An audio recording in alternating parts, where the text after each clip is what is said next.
The world of Pokemon has always carried something quietly absurd beneath its polished surface, a gentle strangeness that heeds inside ordinary details, waiting to be noticed by those who slow down long enough to look. And tonight, as the hours settle and the light around you grows soft, there are hundreds of small and genuinely funny facts scattered across the Pokemon universe that have never quite gotten their proper moment in the quiet. These are facts that designers tucked into the background, writers slipped between the lines, and players stumbled across years later with a slow blink and a delayed laugh. And before we drift any further, consider subscribing to join the Cozy Club for more videos like this, and let me know where you're watching from tonight. There is something worth understanding about a Pokemon universe where the official lore contains multitudes of details that are, on reflection, genuinely and quietly hilarious.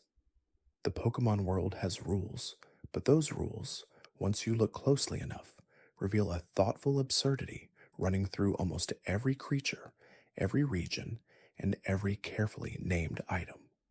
What follows tonight is a long, gentle walk through facts that are both true and, depending on your mood as you settle in, genuinely funny in a soft and sleepy kind of way. Snorlax weighs a confirmed 440 pounds and has a dedicated move called Rest, in which it falls completely and deeply asleep during battle, healing all of its damage by simply taking a nap. The opponent is expected to wait. Nobody in the Pokemon world seems to find this unusual.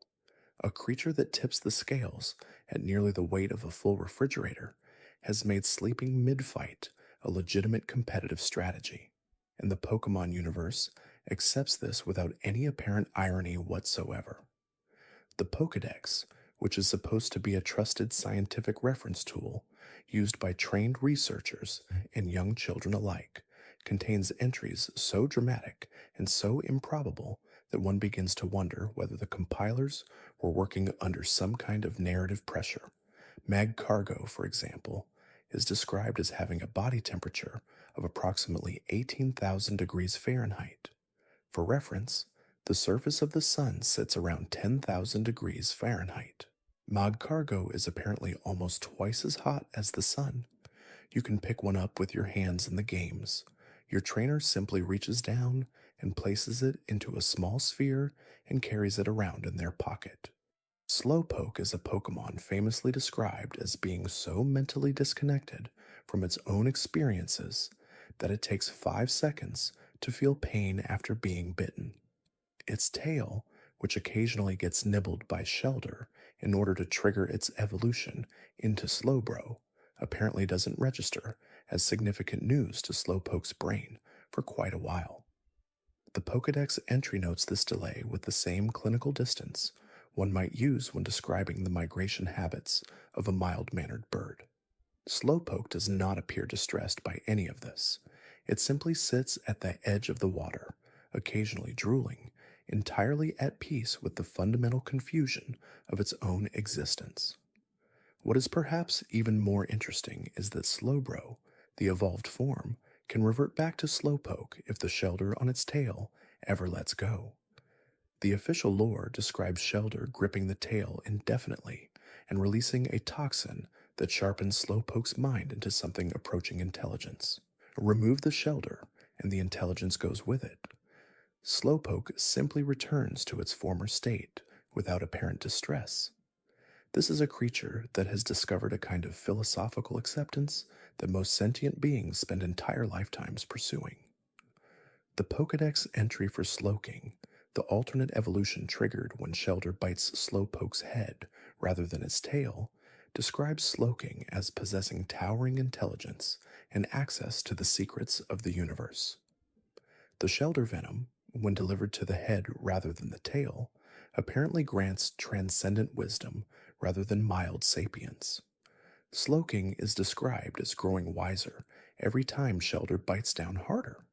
All of this intelligence apparently returns to zero if the Shelder on Slowking's head is removed. The universe's deepest secrets vanish, and a Slowpoke is standing there again, blinking slowly at the water. There is a Pokemon called Farfetch'd, It holds a leek. The leek is described in its Pokédex entries as being its most treasured possession. Farfetch'd will fight desperately to protect the leek it carries, reportedly becoming highly aggressive when its particular leek is threatened. The relationship between Farfetch'd and the leek it carries is, according to official materials, deeply personal. Different individual Farfetch'd have favorite leeks. Not all leeks are equal to Farfetch'd. A Farfetch'd separated from a beloved leek is described as being incapable of calming down until it finds a replacement. Farfetch'd also uses the leek as a weapon in battle. It slaps opponents with the vegetable. This is canon. Farfetch'd was designed during the earliest days of Pokémon and reflects a kind of bold, creative decision that only the founding era of this franchise could have produced. The leek slap is a real thing in official materials. Competitive Pokemon players spent years cataloging the precise circumstances under which Farfetch'd becomes a viable option. The answer involves a specific held item, a critical hit ratio calculation, and a fair amount of quiet optimism. What makes Farfetch'd particularly interesting as a sleep-adjacent fact is the knowledge that somewhere in the Pokemon world, there are breeders who specialize in raising Farfetch'd with superior leek-wielding technique. This is the kind of occupational niche the Pokemon universe creates without any apparent hesitation. Leek wranglers are out there. They take their work seriously. Alakazam is described in official Pokédex entries as having an IQ of 5,000 and a brain that never stops growing. Its brain cells are reportedly multiplying at all times, generating new neurons continuously throughout its life. The consequence of this described in one Pokédex entry is that Alakazam's memory is perfect and its capacity for recollection is essentially infinite. It remembers everything that has ever happened to it from the moment of its birth. This is paired in a different Pokédex entry with the information that Alakazam's body is too weak to support its enormous head and that it cannot stand upright without using its psychic abilities to support itself.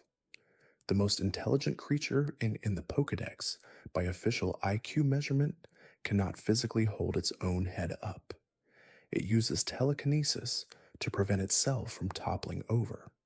This seems like information that would have been relevant during the design phase, and yet here we are. Alakazam spends every moment of its infinitely remembered life performing background psychic operations simply to remain vertical. Drowsy, which is the creature that eventually evolves into Hypno, is described as feeding on dreams.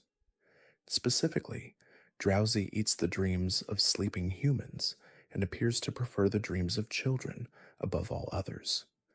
The Pokédex states this plainly and then moves on. The implication that children should perhaps not sleep too close to wild Drowsy is present but unstated. The Pokemon world seems to have made peace with dream predation as a natural ecological phenomenon. Drowsy is not considered dangerous.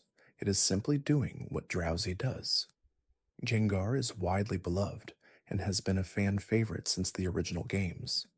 Its Pokédex entries across multiple generations describe Gengar as being the shadow of a Clefable, or alternatively as being a human who died and became a ghost. One entry describes Gengar as hiding in the shadow of a person and lowering the temperature of the room by 10 degrees without the person knowing.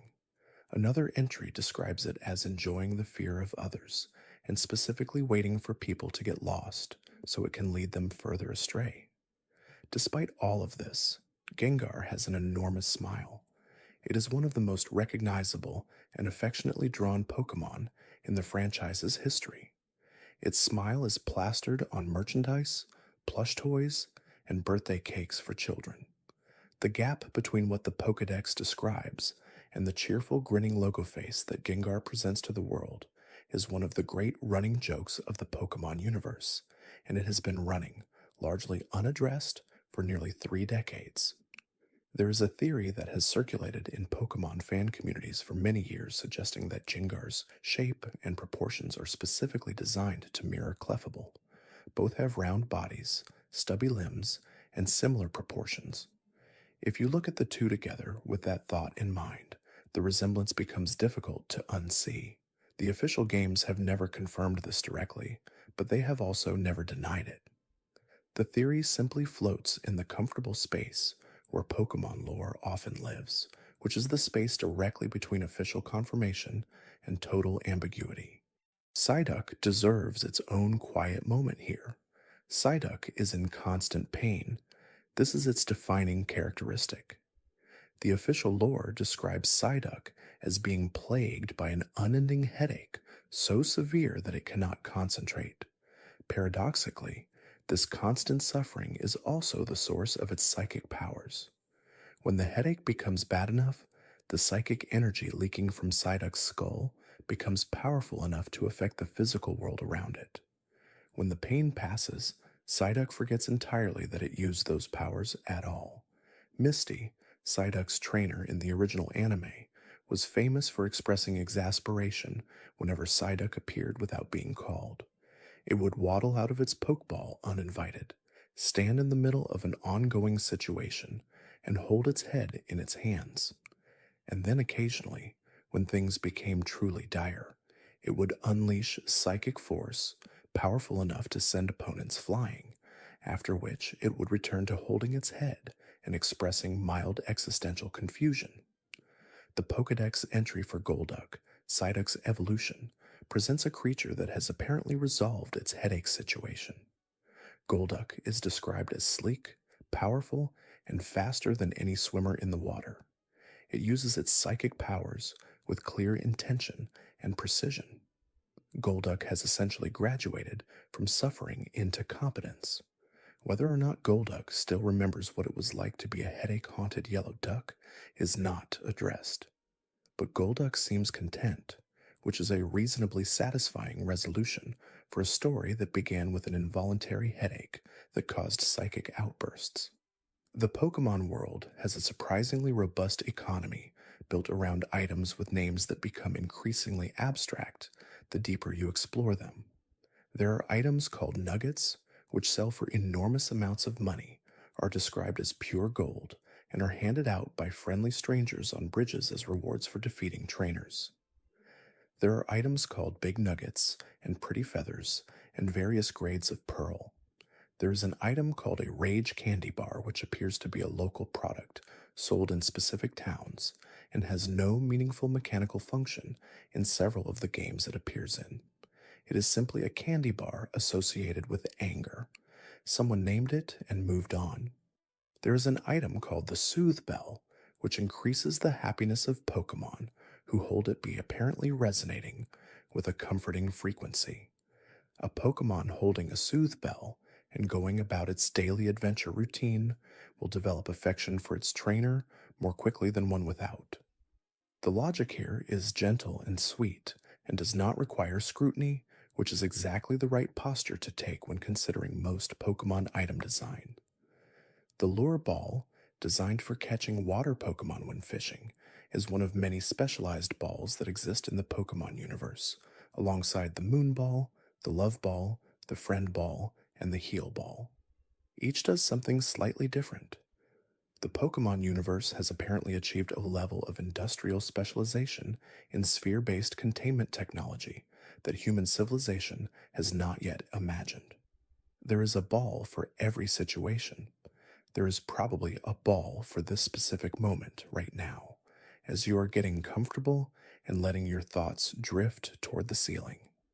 Jigglypuff's method of putting audiences to sleep is one of the earliest and most consistently referenced jokes in the original anime. Jigglypuff sings. Everyone within earshot falls asleep.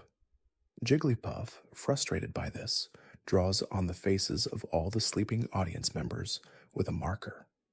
This happens with enough frequency in the original series that Jigglypuff's marker becomes a recognizable accessory. It carries the marker at all times. The interesting thing about Jigglypuff's situation from a lore perspective is that it cannot actually help any of this. Its song is simply too powerful for waking creatures to withstand. Jigglypuff presumably wants very much to perform. It wants to sing and have an audience that remains conscious through the experience. But every time it begins to sing, the audience is neutralized within moments. The fact that Jigglypuff responds to this with persistent facial graffiti suggests a certain philosophical flexibility that is, in its own quiet way, admirable. In the games, Jigglypuff can learn a wide variety of moves completely unrelated to singing, up to and including hyper voice and double slap. It can also learn rollout, pound, body slam, and a technique called wake up slap, which is specifically designed to deal extra damage to sleeping opponents. Jigglypuff has the ability to both induce sleep and then hit the sleeping target especially hard. This is either poetic justice or a deeply uncomfortable design feature depending on how you look at it, and both interpretations are correct. Electrode is a Pokeball that became a Pokémon and has since spent its existence primarily self-destructing. It is described in Pokédex entries as exploding for essentially no reason, sometimes simply because it is in a good mood. It can also explode when it has absorbed too much electricity, when startled, when threatened, or apparently sometimes just when nothing in particular is happening. Electrode enjoys exploding. That is, as far as official sources have communicated, its primary personality trait. Voltorb, the pre-evolution, is described as being nearly indistinguishable from a standard Pokeball. Trainers have reportedly picked up Voltorbs, thinking they were empty Pokeballs, discovered their error when the Voltorb self-destructed in response to being grabbed, and then had to explain this to someone. The Pokédex does not clarify how this keeps happening, or why the Pokémon universe has not developed any kind of visual differentiation system to prevent it. Voltorb and a Pokeball simply look the same, and presumably always will. The implications for Pokemon storage systems are fairly significant. The PC-based storage network that stores Pokemon as data must at some point be receiving electrodes. Someone, presumably, is managing the server maintenance required to keep multiple self-enthusiastic electrodes in a stable digital state. This person is not addressed in any mainline game. They deserve recognition. Magikarp is one of the most famous jokes in the entire franchise. Its lore states that it is essentially useless, can barely splash in shallow water, and according to one Pokédex entry, has been called the weakest Pokémon in existence. Another entry notes that it managed to survive to modern times by being so feeble that everything else gave up trying to eat it. That is not phrasing from a fan theory. That is the actual content of the official lore. Magikarp survived because predators apparently could not justify the effort.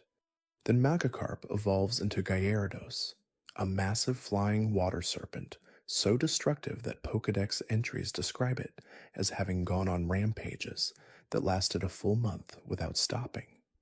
Gyarados is described as having a brain structure so different from its pre-evolution that scientists believe the transformation actually rewrites the Pokemon's cognitive architecture entirely. Gyarados does not remember being Magikarp. It cannot. Its brain is a different brain. Somewhere in the history of this creature's life, it was a flopping fish that could barely survive in a puddle, and that fish no longer exists in any meaningful sense inside the massive blue serpent currently obliterating a shoreline. The comedy of this transformation is so deeply baked into Pokemon culture that it has become genuinely useful as a metaphor. People describe their own personal growth by referencing the Magikarp to Gyarados arc. A creature famous for being completely useless, documented in official lore as being something that predators do not even consider worth eating, is now a sincere symbol of perseverance and potential. The Pokemon universe does not appear to have planned this, and yet here we are. Clefairy was nearly the mascot of the entire franchise. Early concept art and initial planning documents suggested that Clefairy, not Pikachu, was meant to stand at the front of the Pokemon brand. Clefairy was the Pokemon Ash was originally meant to choose as his partner in the anime. The decision was made relatively late in production to switch to Pikachu, partially on the reasoning that Pikachu's yellow color would be more visually striking in promotional materials and more appealing to a broader range of children. Clefairy is not particularly displeased about any of this. Clefairy does not appear to be holding a grudge. It remains one of the most consistently present Pokemon in the franchise's early history and has continued to appear in various media across every generation. But somewhere in a version of the Pokemon world that never happened, Ash has a Clefairy, and Clefairy is the face on every lunchbox, every plush, every backpack, every advertisement. That universe exists only in the concept art.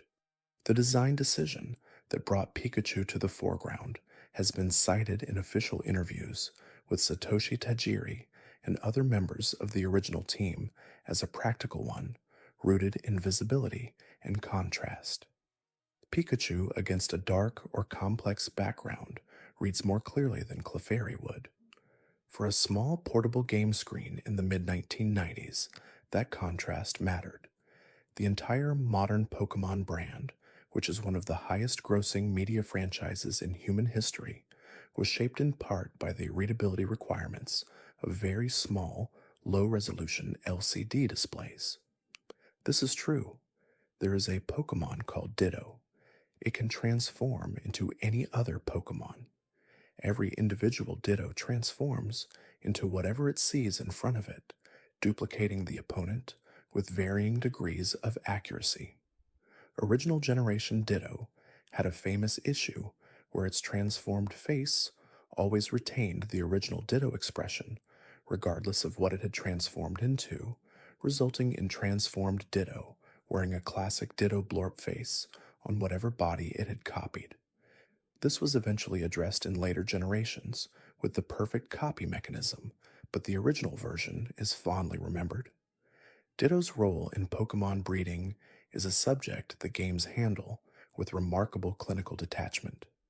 Because Ditto can pair with virtually any Pokemon to produce eggs, it functions as a universal breeding partner across almost every species.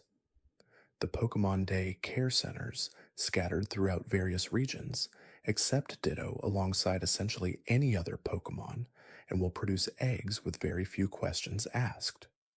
The implications of this system, examined even briefly, open into a territory that Pokemon games have historically chosen not to explore in any detail, and this restraint is arguably the correct choice. Ditto's Pokédex entries describe it as being most comfortable when hiding as a small rock. When it is afraid or uncertain, Ditto apparently prefers to become a slightly nondescript stone and sit quietly until the situation resolves.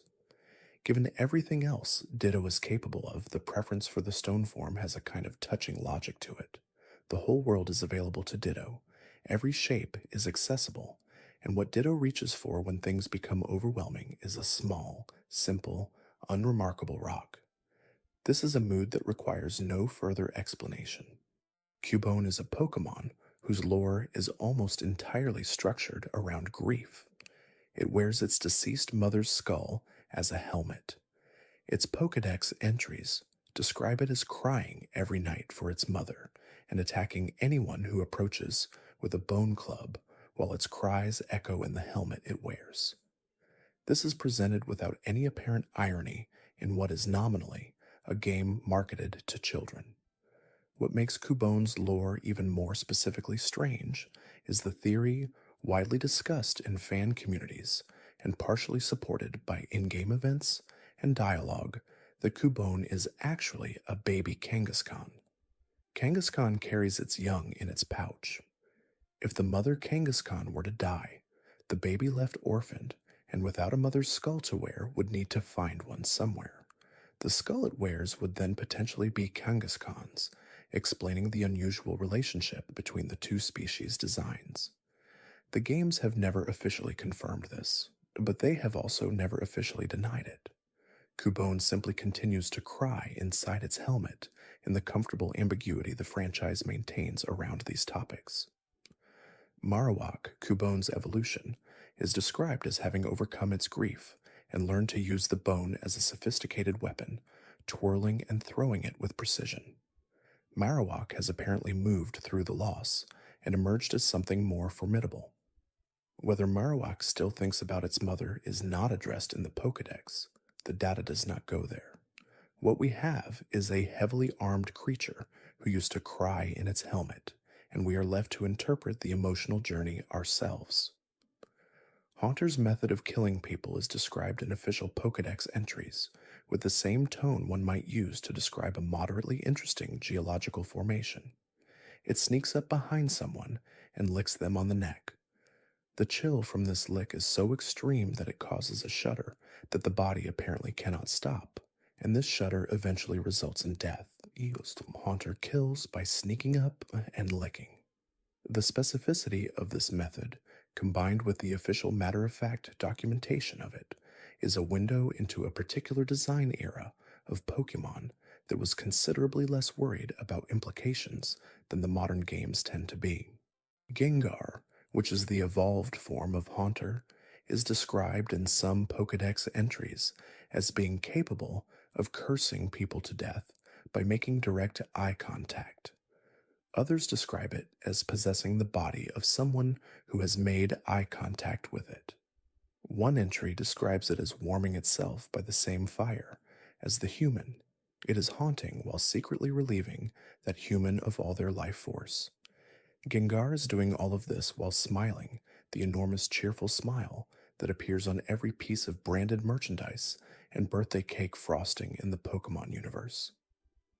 Misdreavus eats fear, literally.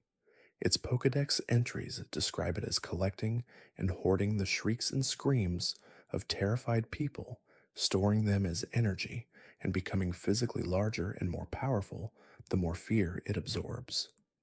Misdreavus approaches screaming people the way a Snorlax approaches a bowl of berries. The fear is sustenance. This creature lives in haunted houses, apparently specifically because the ambient fear production is convenient. This is, from an ecological standpoint, a remarkably efficient energy strategy.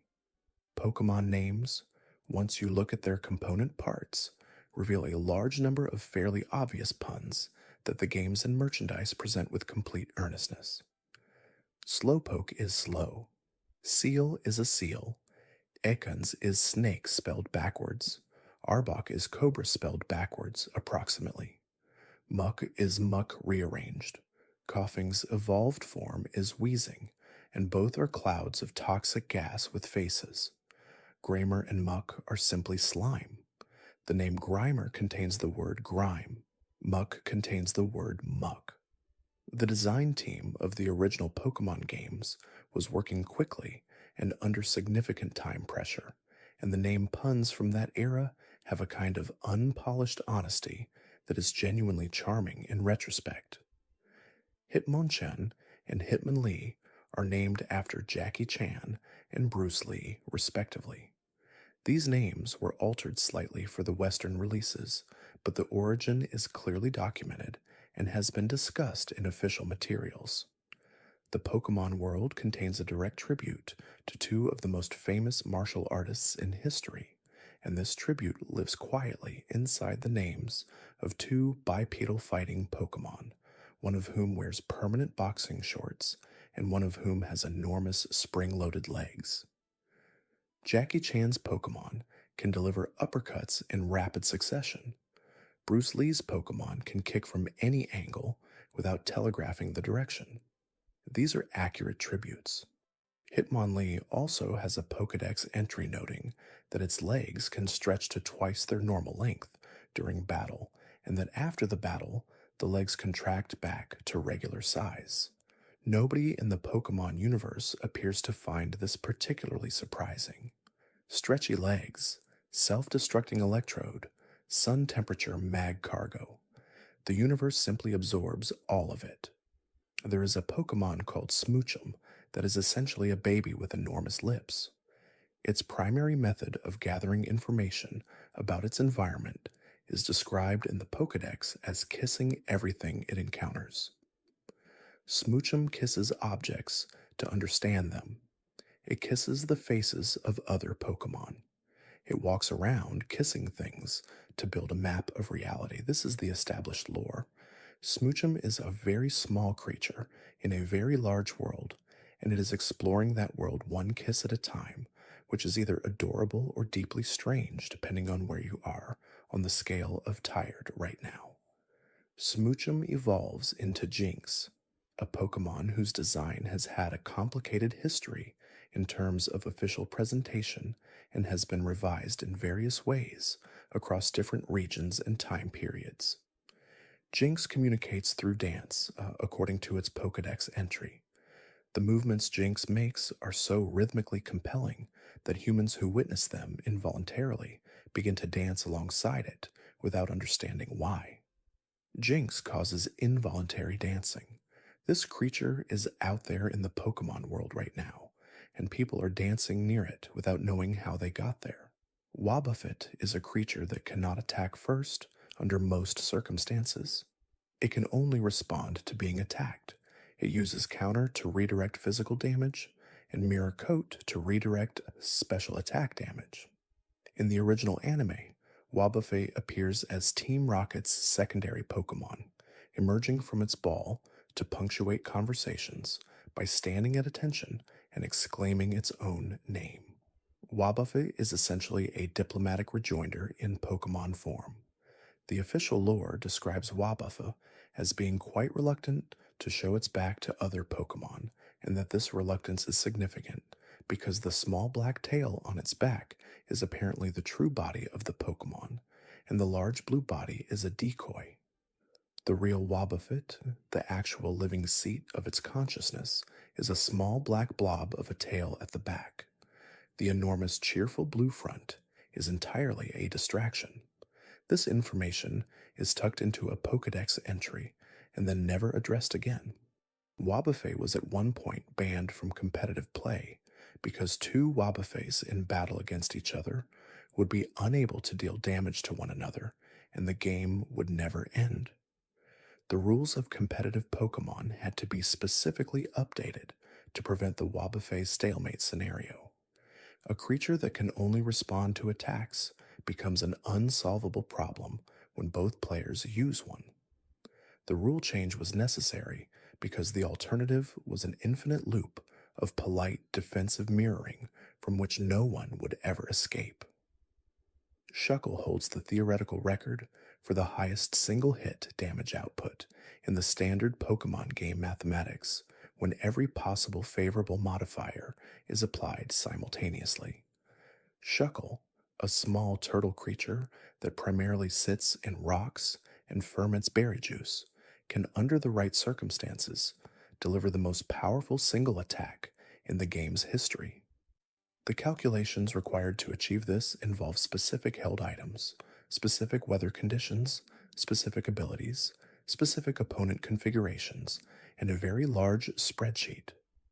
The resulting number, while technically achievable within the game's own mathematical framework, requires a level of preparation that makes the outcome both impressive and quietly absurd. Shuckle's normal attack stat is among the lowest in the game. Its regular contribution to battle is minimal to non-existent. It is extremely defensive and slow. It ferments juice. And yet the mathematics are the mathematics, and the mathematics say that Shuckle, under ideal conditions, can hit harder than anything else in the game. This is the kind of fact that lives inside competitive Pokemon communities for decades because it illustrates the gap between what a Pokemon appears to be and what it technically is when the right numbers all align. The fermented berry juice that Shuckle produces in its shell, by the way, is described in Pokédex entries as being extraordinarily delicious. Various entries describe humans seeking out Shuckle specifically to obtain the juice. In a universe where you can catch and keep essentially any creature imaginable, people specifically seek Shuckle for its artisanal fermented beverages. Shuckle is operating essentially as a mobile craft brewery, This is its ecological niche. It was designed this way deliberately. Someone at Game Freak decided this, and everyone agreed. The Pokemon Center is a free medical facility available in every city and most towns throughout the Pokemon world. Trainers bring their injured Pokemon, hand them to a Nurse Joy, and receive them back fully healed at no cost within seconds at any time of day or night. The Pokemon Center never closes. There is never a wait. The Pokemon economy apparently supports an infinite number of instant heal facilities running continuously without charge to the user. The economic system of the Pokemon world, examined even slightly, does not hold up under any kind of scrutiny, and the games are extremely comfortable with this. Money is obtained by defeating other trainers in battle. There is no apparent tax system, no infrastructure funding mechanism, no obvious explanation for how Nurse Joy's salary is paid. The Pokemon world simply has a free, universal healthcare system for pocket monsters and has chosen not to explain the funding model. This is the boldest act of world building in the franchise's history, and it is never acknowledged. Professor Oak, the first professor introduced in the franchise, is famous for several things, including forgetting his own grandson's name in the original games and expressing surprise every time you answer his question about whether you are a boy or a girl, despite apparently being your family's close personal friend and neighbor.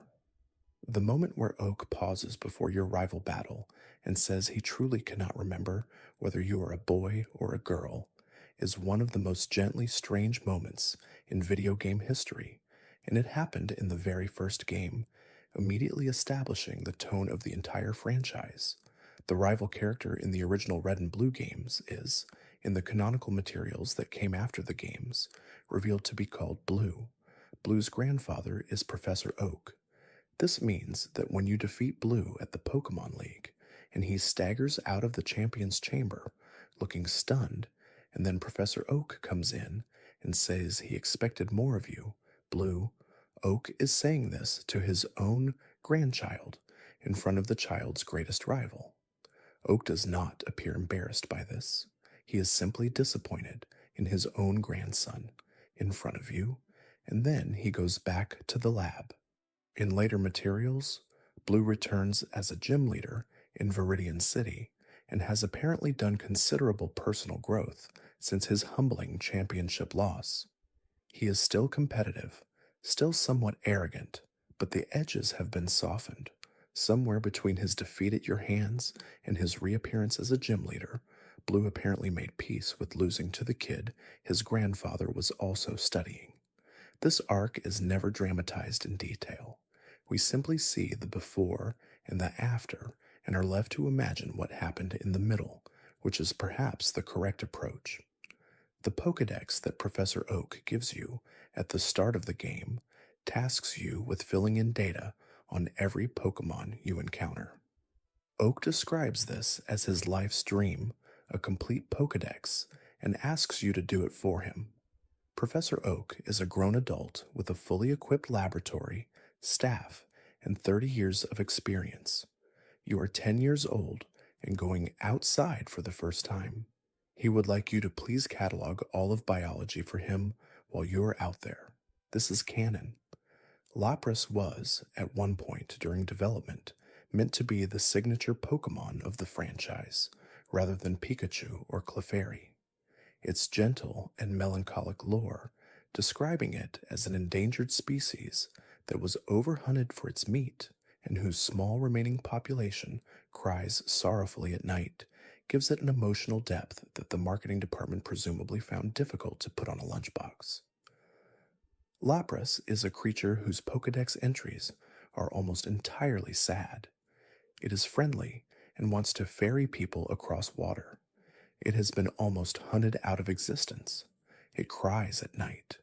It is still willing to help you cross the lake.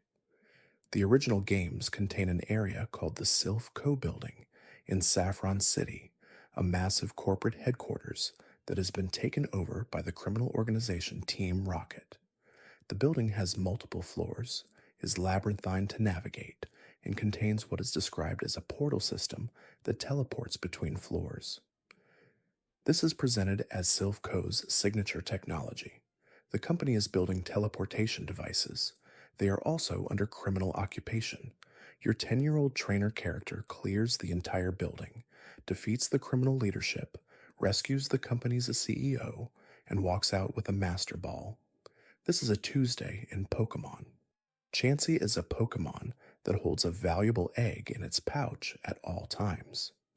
The Pokédex describes this egg as being incredibly nutritious and delicious, and notes that trainers who have eaten it describe it as the most delicious food they have ever consumed. Chansey shares these eggs with sick Pokémon as medicine, and apparently humans eat them too.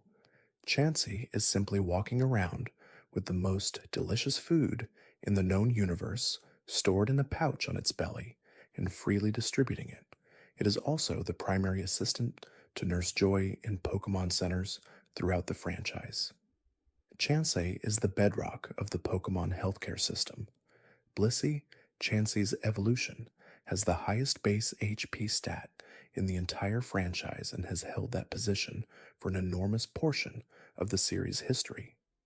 The creature that makes the most delicious eggs in the universe and provides unconditional health care to Pokemon and humans alike is also the most difficult Pokemon to take down by volume of hit points. Blissey can absorb damage essentially forever. It is happy to do this. According to Pokédex entries, Blissey senses sadness in others and immediately rushes over to share an egg with the sad person, after which they apparently feel better. Blissey is the most earnestly helpful Pokémon in the franchise, and it is also nearly indestructible. Shedinja is a ghost-type Pokémon that can only be knocked out by moves that specifically target its one weak point. Everything else passes directly through it. Shedinja is immune to roughly 70% of all possible attacks in the game, and this immunity is tied, in the lore, to the fact that it has no life force whatsoever. Shedinja is already empty. There is nothing inside the shell. Looking into the crack on its back is described in Pokédex entries as causing the observer's soul to be stolen. And yet Shedinja battles.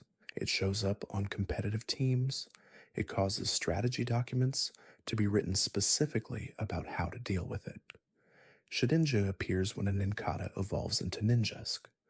If you have an empty spot in your party, Shedinja simply appears there as a secondary evolution. No explanation is given in the game. Nincada molts, becomes Ninjask, and the empty shed husk is also there in your bag. It has one hit point. It can apparently steal souls through its back, and it showed up because you had an available slot. The idea that Pokemon evolution is a biological process has been addressed in various in-game documents, official materials, and post-game dialogues across multiple generations.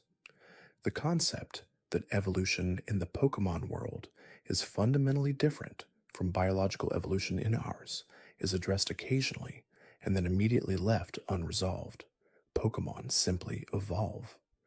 How Nincada produces a hollow shell that then develops its own will and attacks enemies is a question the franchise has consistently declined to answer, and this declining is arguably the correct response. The move Splash has no effect.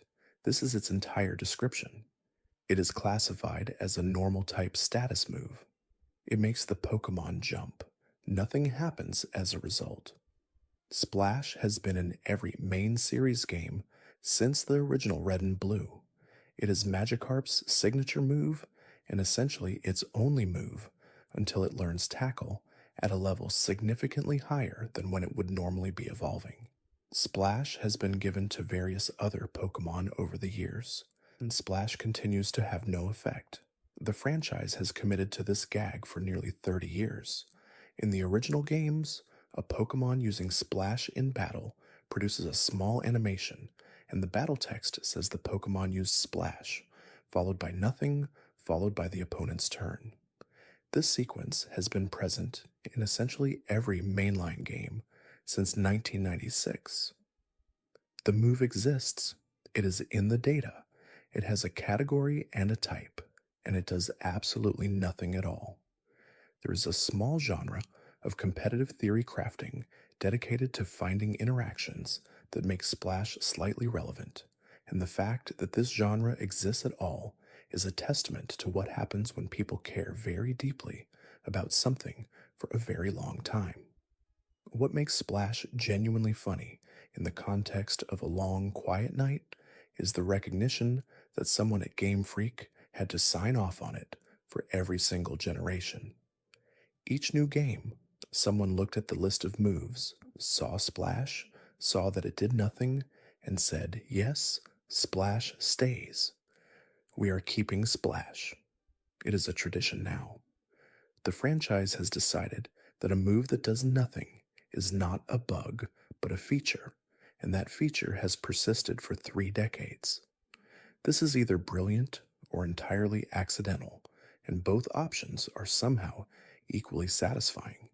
Abra can only teleport away in battle. It cannot attack in its base form, and is famous for fleeing from wild encounters before a Pokeball can be thrown. Catching Abra in the original games required using a move that would put it to sleep or paralyze it before it teleported away. A child in the Pokemon world who wants to have an Abra must master the concept of incapacitating their quarry before it escapes.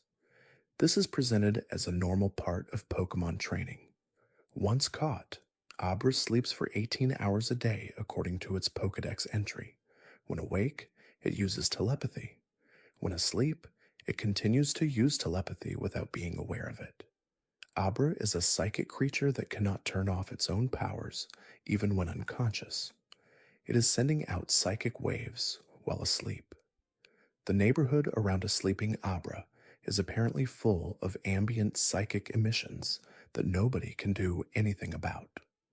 Kadabra, the middle evolution, was the subject of a lawsuit in Japan in the early 2000s when a prominent psychic performer claimed that the Pokemon was designed to mock him specifically. He cited the bent spoon it carries as a reference to the spoon bending demonstrations he was known for. The lawsuit was sufficiently disruptive that Kadabra trading cards were not printed for several years while the legal situation was being resolved. The spoon bending psychic and the spoon carrying psychic Pokemon existed simultaneously in the same world for a period of time, and the world did not handle this as gracefully as one might hope. The move Self Destruct and its more powerful version Explosion are two of the few moves in the game that knock the user unconscious. A Pokemon using Explosion delivers an enormous burst of damage to the opponent and then immediately faints. You spend the explosion, you receive the damage, you are done. This is a valid strategy. Competitive players use Explosion deliberately, timing it to take out key opposing Pokemon at the cost of their own. The cheerfulness with which the game presents this is remarkable. You select Explosion from a menu, your Pokemon detonates, the animation plays, the battle continues. Your Pokemon, now fainted, is simply stored in a ball until the next Pokemon Center visit, where it will be restored completely. The idea that a Pokemon explodes in battle, is then deposited at a medical facility, and then walks out healthy 20 minutes later, is one of those canonical realities that falls apart entirely if you think about it, and becomes much more comfortable if you simply accept it and move forward. Geodude, Graveler, and Golem are rock and ground type Pokemon that exist as various stages of a boulder with a face and arms. Graveler eats rocks. Its Pokédex entry describes it as having a diet of rocks and notes that it rolls down mountain paths at high speeds, crashing into and destroying everything in its path. Graveler does not appear to apologize for this or alter its behavior. Rolling is what Graveler does. The rocks it destroys are replaced in time by other rocks. The cycle continues. Clefable's Pokédex entry in Fire Red describes it as rarely appearing and preferring to live in remote mountainous areas far from humans. It is also described as being very shy and fleeing immediately when spotted, and yet Clefable is one of the most widely recognized, widely sold, and widely marketed Pokémon in the franchise's history. Clefable has been on more merchandise than most other Pokémon. Its image is everywhere, and yet, according to official lore, it lives in mountains and hides from humans. The Pokémon on every pink stuffed animal is apparently incredibly difficult to find and very shy. This is a disconnect the franchise has chosen to embrace rather than resolve. Spinda is a Pokémon with a design feature that was genuinely novel for its era. Every individual Spinda in existence has unique spot patterns on its face, determined by the individual Pokemon's personality value in the game's internal data. The number of possible combinations is described in official materials as roughly 4 billion, ensuring that no two Spinda look exactly alike. Spinda is dizzy at all times. It staggers and wobbles when it walks. It is perpetually confused looking, and it is also, in a very real technical sense, unique. No two Spinda in the game share the exact same face. They are all custom. They are all staggering around their habitat looking mildly bewildered, but they are doing it in a way that is entirely their own. The move Teeter Dance, which Spinda learns, and which causes all opponents on the battlefield to become confused, is one of several moves in the franchise with names that suggest a concept more interesting than their mechanical implementation. Teeter Dance is used. Everyone becomes confused. Spinda does not gain anything from this, except having made everyone confused. It seems satisfied with the result. There is a Pokemon called Dunsparce. It is a normal type. It has wings too small to fly with. It digs underground and creates labyrinthine burrows. Its Pokédex entry in various games describes it as surprisingly fast and difficult to catch in the wild because of how quickly it can burrow to escape. Dunsparce has no particularly strong stats, no particularly memorable design element beyond general inoffensiveness, and no evolution in the main series for an extremely long time.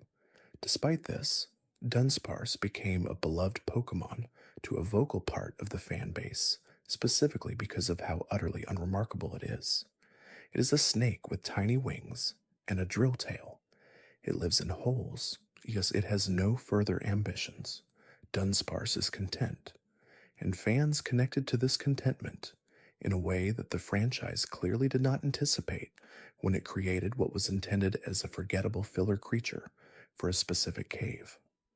Dunsparce shirts were made, fan art was created, petitions existed.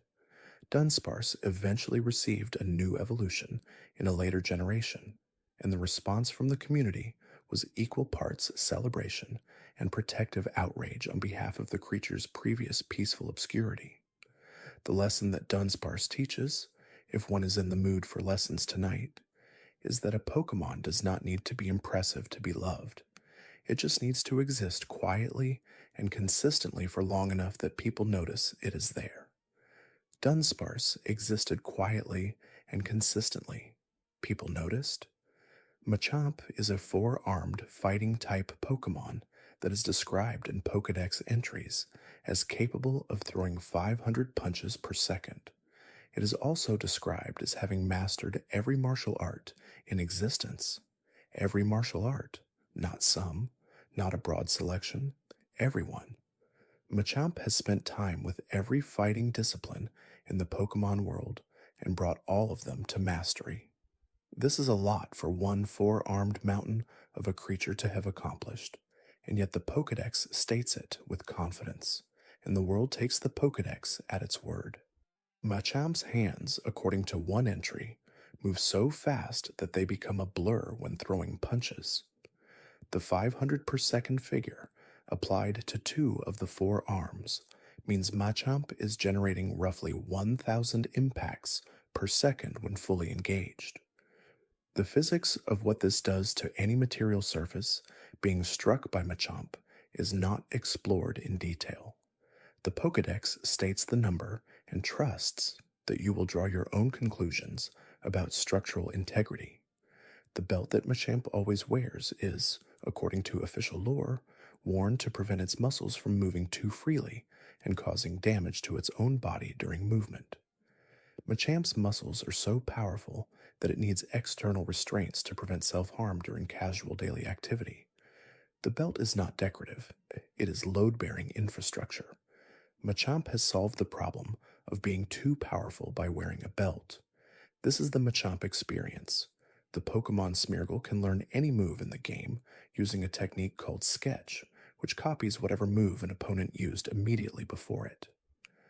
Smeargle can only sketch once per battle, and each use of Sketch permanently replaces the previous sketched move with a new one until you use a specific method to reset the moveset. This means that Smeargle is theoretically a Pokemon that can learn any combination of 4 moves from the entire pool of available moves, which is an enormous number. Competitive Smeargle sets have been built around this concept for decades. Smeargle with Spore, which causes sleep with 100% accuracy, and Baton Pass, which passes stat changes to another Pokemon, was a staple of certain competitive strategies. Smeargle is a small painter dog Pokemon with a tail that functions as a paintbrush. It paints things. Its own body is usually covered in paint. And this small painter dog occupied a meaningful position in competitive tier lists because it was the only Pokemon who could have any moveset it chose. Smeargle's painting behavior is described in Pokédex entries as territorial. It paints in its own bodily fluid onto trees and rocks to mark areas as its territory. Other Smeargle apparently respect these markings. There is a community of Pokemon researchers in the official materials who study the paintings left by Smeargle and attempt to interpret them as art. The paintings are made from the same fluid that functions as paint in Smeargle's tail. The researchers are studying these paintings seriously. They have careers in this. The Pokemon world supports this research. Wobbuffet's cry in the original games is exactly 2 syllables, Wobbuffet. It says its own name. This is standard for most Pokemon. But Wobbuffet's name ends in fet, which requires a specific closing motion of the mouth, and the resulting sound of Wobbuffet saying its own name has a particular cadence that the anime leaned into heavily, using it as a recurring comedic beat whenever Team Rocket's Wobbuffet popped out unexpectedly. The sound of Wobbuffet's name became inseparable from its function as a kind of involuntary mascot for Team Rocket's incompetence, and both the name and the moment it represented became beloved as a result. The anime version of Team Rocket, consisting of Jesse, James, and Meowth, is one of the most beloved villain teams in animated series history, despite losing in essentially every episode they appear in. They have been losing consistently since 1997. They have never successfully stolen a Pokemon that they managed to keep. Their plans, while occasionally inventive, always fail at the last moment. And yet they return. They return in every new region, with new plans, with the same costumes, with the same defeat, and with the same determination to try again. Team Rocket is, among other things, a meditation on persistence in the face of constant failure, and Wobbuffet punctuates this meditation with enthusiasm every single time.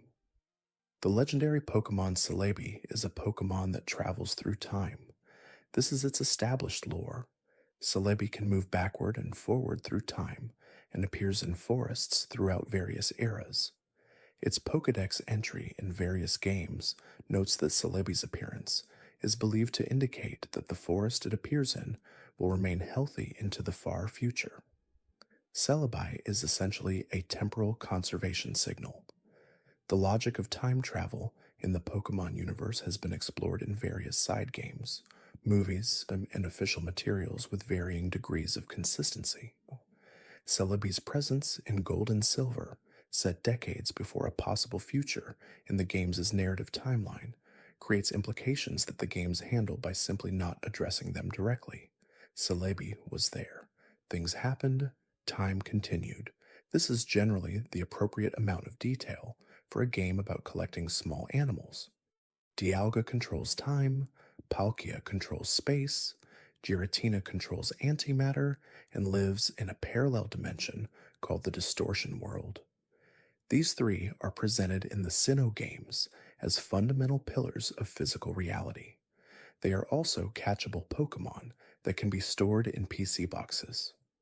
Dialga, Master of Temporal Flow, can be acquired, placed in a digital storage system, and retrieved at any time by a child with a Pokemon storage account.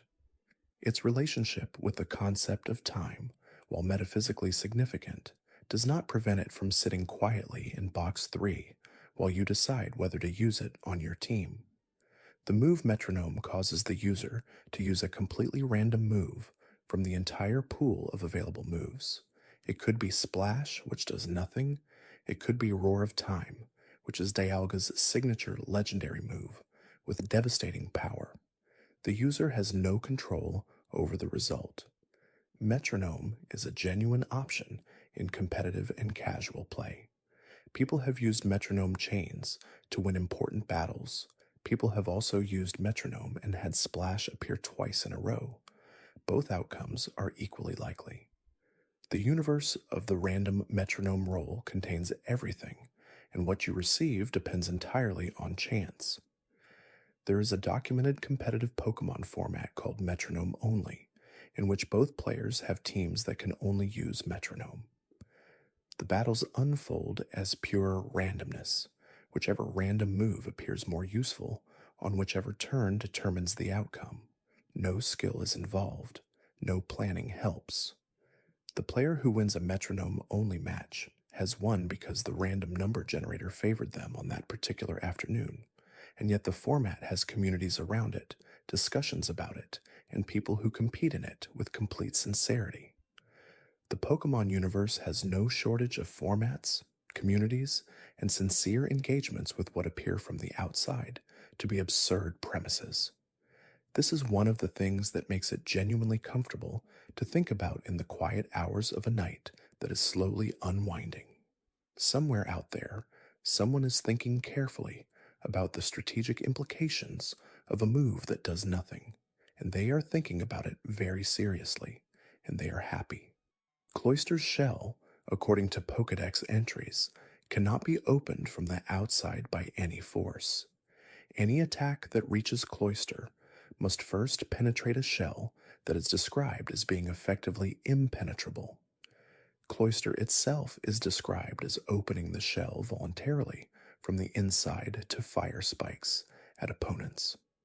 Nothing can make Cloyster open the shell if it does not choose to. This Pokemon has essentially built the perfect defensive structure and then chosen to live inside it forever. Whether Cloyster is happy about this is not discussed. The shell is closed. Kingler's claw is so large that Kingler cannot use it effectively. One claw is described in Pokédex entries as being enormously powerful, but also so heavy that Kingler tires quickly when using it. The big claw is a liability as much as an asset. Kingler has too much claw. It wields this claw with enormous effort for brief periods and then needs to rest. The dream of the massive decisive claw is complicated in practice by the mass of the massive decisive claw. The franchise has a long tradition of Pokémon whose lore contains a significant practical inconvenience attached to their signature feature. Alakazam cannot hold its own head up. Machamp cannot move freely without its belt. Slowpoke cannot feel pain in time to do anything about it. Kingler has too much claw. These inconveniences are documented in the Pokédex without apparent sympathy, as one might document weather conditions or title charts. They are what they are. The Pokémon breeding mechanics introduced in the Gold and Silver generation include a system where two compatible Pokémon left at a daycare center will produce an egg over time. The daycare workers When you return to check on the Pokemon, have specific lines of dialogue describing how well the two Pokemon get along. The most encouraging line indicates they like each other very much. Less encouraging lines suggest they seem to get along or they don't seem to like each other. The daycare workers are evaluating the romantic compatibility of various Pokemon and reporting back to a child trainer with the results. This is their job. They do this job every day. The specific combinations of Pokemon that will successfully produce an egg are governed by a compatibility system based on species, egg groups, and gender. The egg groups have names like field and water 1 and mineral and human-like. The human-like group contains Pokemon like Machamp, Mr. Mime, Jinx, and others that share enough characteristics with humans to be categorized together.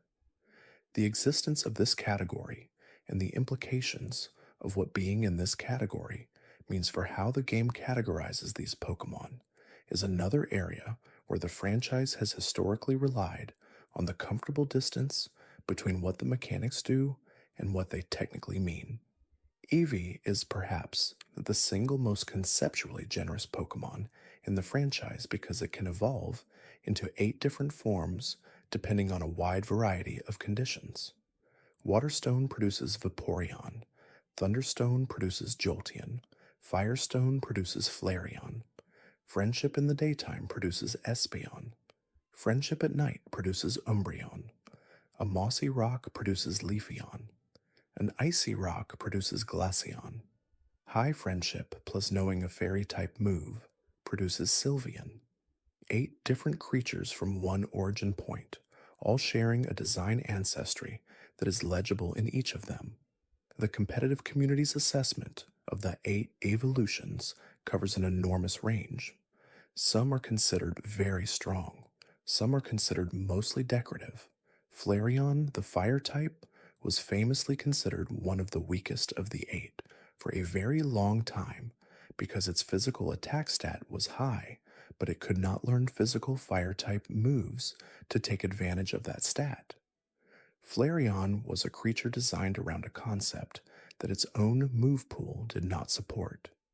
This was eventually addressed in later generations, but for years Flareon existed in a state of being technically well designed for a role it could not actually fill. Flareon is fine now. It still has a community of people who care about it specifically, partly because of this history.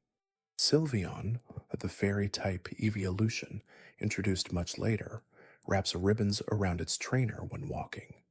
The ribbons apparently emit a calming effect that de-escalates the tension of wild Pokemon in the area, making them less likely to attack. Sylveon produces ambient calm through its ribbons. Walking next to a Sylveon apparently makes the surrounding environment more peaceful. And this is one of those quiet pieces of lore that is easy to overlook, but once noticed, becomes a very pleasant thing to sit with. There exists in the Pokemon universe a Pokemon called Girafarig that has a tail with its own independent head. The tail head has a small but separate brain. The tail cannot speak or communicate intelligently with the outside world, but it does bite indiscriminately and has a tendency to snap at anything that comes close behind Girafarig. The tailhead has no name. It is simply the back end of Girafarig with a face and its own minor brain activity. The existence of the tail brain means Girafarig is technically 2 brains in one body. The implications for Girafarig's inner life are not explored in the Pokédex beyond the note about biting. Whether the 2 brains ever agree is not addressed. Whether the front brain knows what the back brain is thinking is not clear. Girafarig goes about its daily life as 2 connected intelligences who can presumably never have a conversation because the one who might do the talking is in the front and the one who keeps biting is in the back. Girafarig is also a palindrome, Girafarig. It reads the same forward and backward. This is either the most elegant naming decision in the franchise, or a completely accidental coincidence that the team retroactively claimed credit for. Both possibilities are consistent with how Pokemon names work. Ghastly, Haunter, and Gengar are ghost types, but Ghastly is also partially poison type, which is unusual for a ghost. The explanation in lore is that Ghastly's body is made almost entirely of poisonous gas. It is a cloud of toxic vapor that has developed a will and some teeth and now drifts around haunting places. The cloud is thin enough that a strong wind can tear pieces of Ghastly off. In windy conditions, Ghastly grows smaller. The wind disperses Ghastly. This is concerning to nobody in the Pokemon world. Ghastly simply loses mass to wind and drifts along. The entire ghost type line of evolutionary history in the original Pokemon games raises interesting questions about what exactly happens when a Haunter evolves into Gengar. Haunter is a free-floating ghost with disconnected hands that floats through walls. Gengar is solid enough to leave a shadow on the ground. At some point between Haunter and Gengar, the creature gained physical cohesion without gaining any apparent material. This transition is not explained. The Pokédex documents it without addressing the mechanism. Haunter becomes Gengar. The shadow appears. No further details are available. The original Pokemon anime's opening sequence features a list of Pokemon appearing in quick succession, including visual confirmation of various creatures meant to signal the breadth and variety of what trainers might encounter. Several of these sequences, over the years, have included visual or factual errors, ranging from minor inconsistencies in appearance to more substantial lore contradictions that were only caught by viewers paying very close attention. The anime's production pace in its early years was extraordinarily fast, with episodes being turned around on very compressed schedules, and the resulting errors have been documented, cataloged, and treasured by fans for decades. One famous example involves a Pokemon using a move it cannot normally learn in the games, which the anime justified by the broader principle that the anime and games are separate continuities with different rules.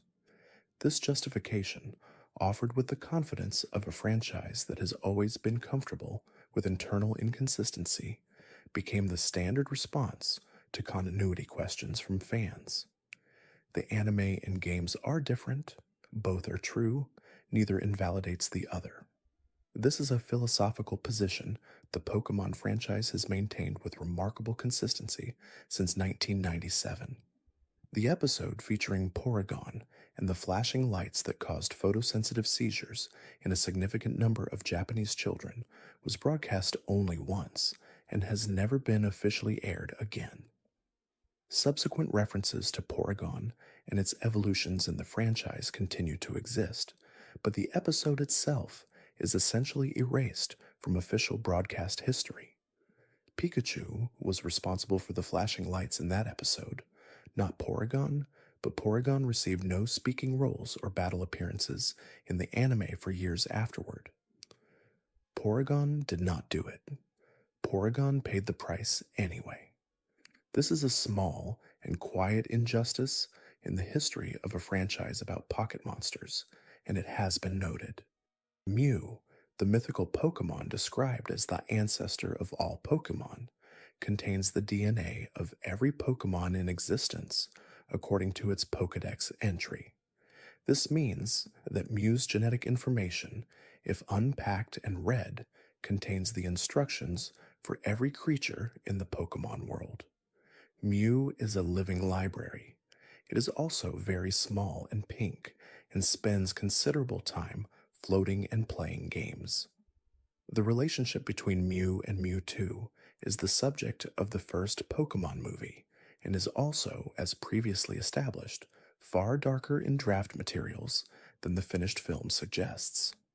Mewtwo was created from a Mew fossil and grew to harbor a burning hatred for the humans who created it, and, in the first draft, a specific and ongoing contempt for Mew itself. The finished film softened this into something more abstract, but the shadow of the original framing remained in the movie's tone.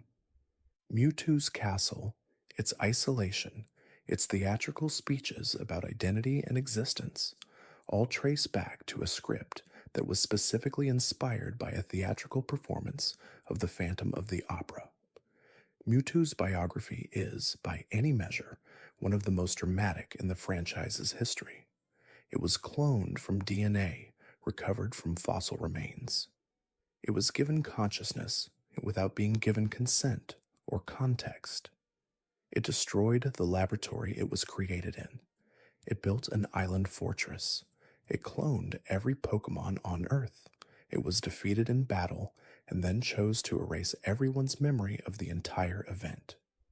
Mewtwo then flew off into the night. All of this happened in a movie aimed primarily at children, and it has remained one of the most emotionally resonant pieces of the franchise for decades. The sad, powerful, lonely clone with the Phantom of the Opera in its conceptual DNA is perhaps the most unexpectedly profound creation in a franchise full of them. Raiden was technically the very first Pokémon ever designed. Before any other creature in the franchise existed as a developed design, Raiden was drawn and finalized the iconic running Pokémon sprite that appears throughout early promotional materials, in hallways of the game's early development, in various artifacts from that period, is Raiden.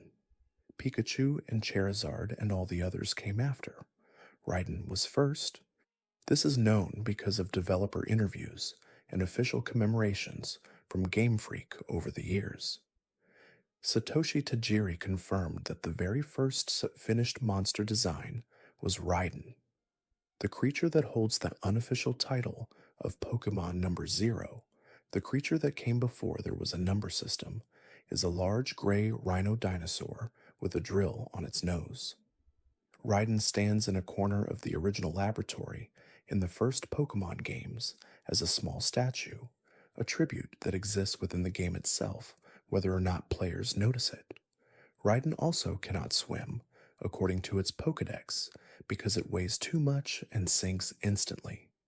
The very first Pokémon ever designed cannot use the surf move in the overworld in the original games, because it would simply sink. You cannot put Raiden on the water. Raiden goes straight down. The first Pokémon is extremely heavy. Missingneo is not technically a Pokémon.